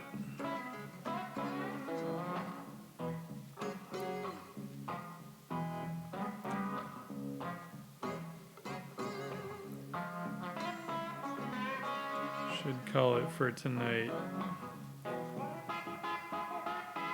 And then maybe, because I don't want to sit on this for too long. So maybe I'll see if I can jump back on Saturday and kind of finish it up on stream. Because I'd like to get just a little bit of watercolor for just like a blush of color, similar to how I did on my cover piece for my book, right? Just a little bit of blush just adds another kind of layer of interest. And that's one of the things I'm always considering with this stuff is like, I want to kind of have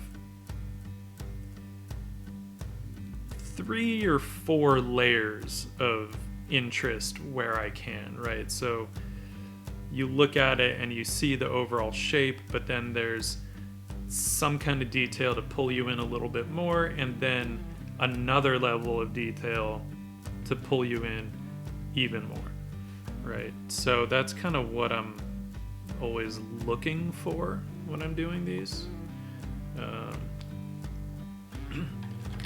Okay, we're gonna break out the fountain pen. Again, this fountain pen, same type of ink in here. It'll just allow me to do some really controlled details.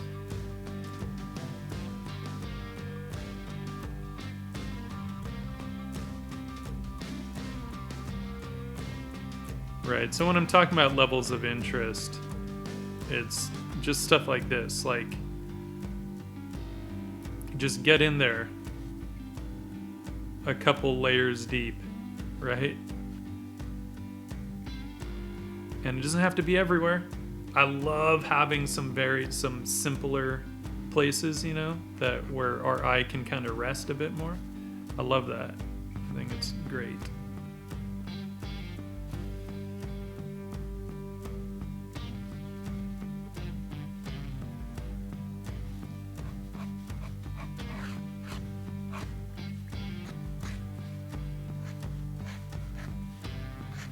What's hair without some flyaways, right?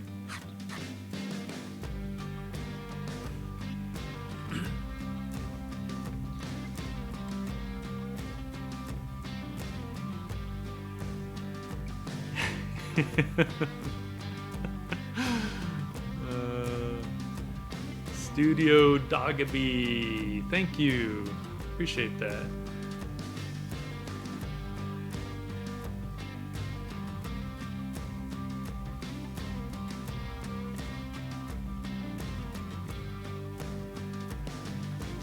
I feel like I might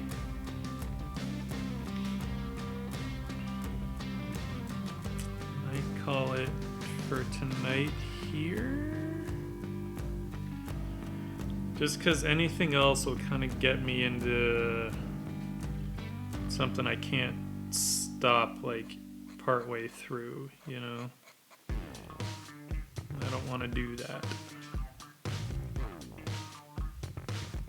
My body will not thank me for it tomorrow if I continue down this road of insanity. But what we might be able to do, I'm hesitant to do it just yet until I'm sure everything's dry. But it looks like there is a lot of stuff that is dry.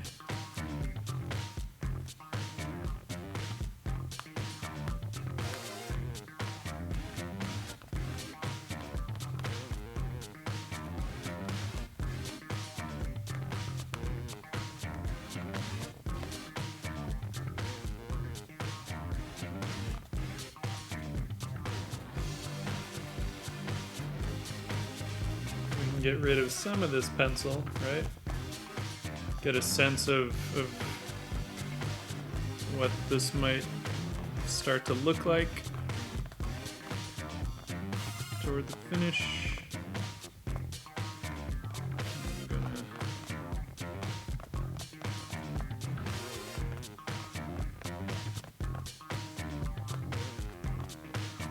You don't want to scrub away at it, right? You don't want to worry that paper too much.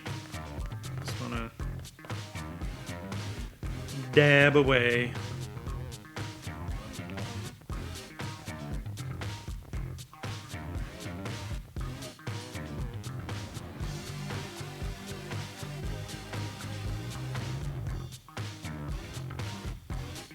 Oh, thanks, Burger Face. I'm glad you could see the process. It's awesome.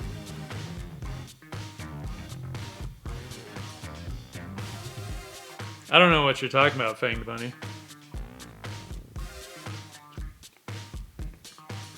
See, after 35, you build up a tolerance.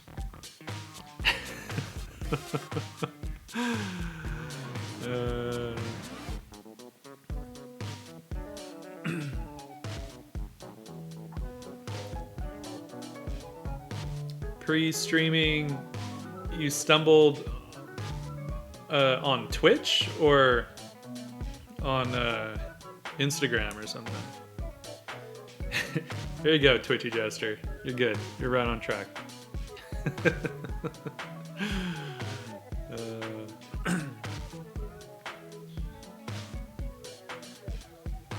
I don't smoke. That's the trick, Fanged Bunny. Don't smoke. But a little bit of scotch, you know.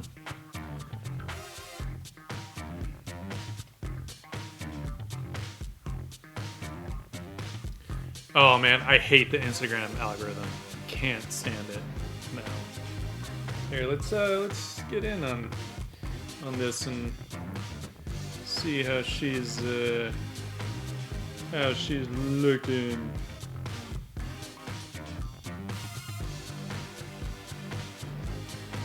Bit of detail in there. Fun beats. You can see the texture of the paper, which is really fun.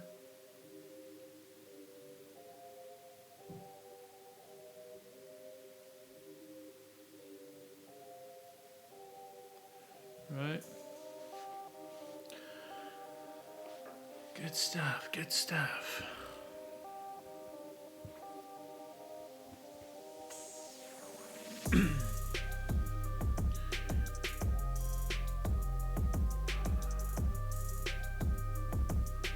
You mean my iPhone 12, Burger Face? No, I don't use a case, actually. I did get the Apple Wallet, though. That thing's cool. These things are so durable.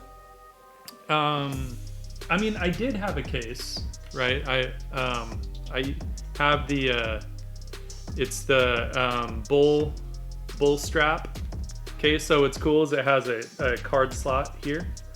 But I kind of dig the Apple Wallet because it's removable, which is cool.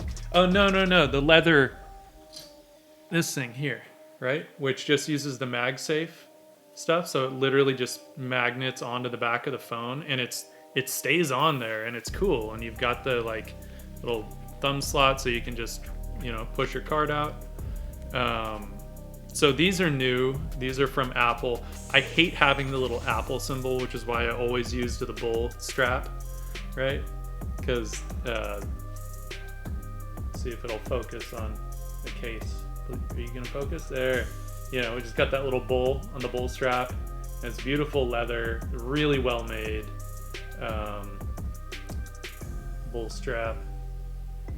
Can we see that? Can we bull strap? It's backwards, but bull strap. So I kind of like, I actually hate having the Apple logo. So I was kind of looking around, hoping we can kind of see, right? Maybe you see the Apple logo. There's some other places that make something similar, but they just didn't have good reviews. Like they didn't stick on as well as they were supposed to and shit. So, but yeah, I don't like I don't like big cases on my phones. Even my 11, which I haven't sent back in yet, you know, same thing. I have the bull strap case on, but this was the 11 Pro Max, so this thing was just too big. So I got the 12 Pro, not the Max. But yeah. But I lease the phones, right? I lease the phones so that I can, because what I used to do is I used to keep my phone for 2 years. I would leapfrog generations. And when I did the math, leasing the phone cost the exact same amount of money as if I bought a phone every 2 years. So I was like, fuck it, I'll just lease it and then I can upgrade every year, like if I want to, you know. So easy enough. All right, well, I think, my friends, I gotta call it. We got some good stuff done today, I would say. We got almost through this one, not quite. But we had gotten the thumbnail, right? Ooh, shaky cam, dramatic. And then we had gotten, I think these two, I had done these two earlier, but we had gotten these two done as well. Oh, sorry. I make it so you can see them. So we got those two done as well. Little doodles. Yeah. So, good progress. I don't know if anybody is online. Is there anybody online that I don't have the energy for a raid. We're not gonna raid tonight. I'm sorry, people. You'll have to fend for yourselves. For those that are not going to bed, because I'm going to bed. But thank you, Twitchy, and thank you for that.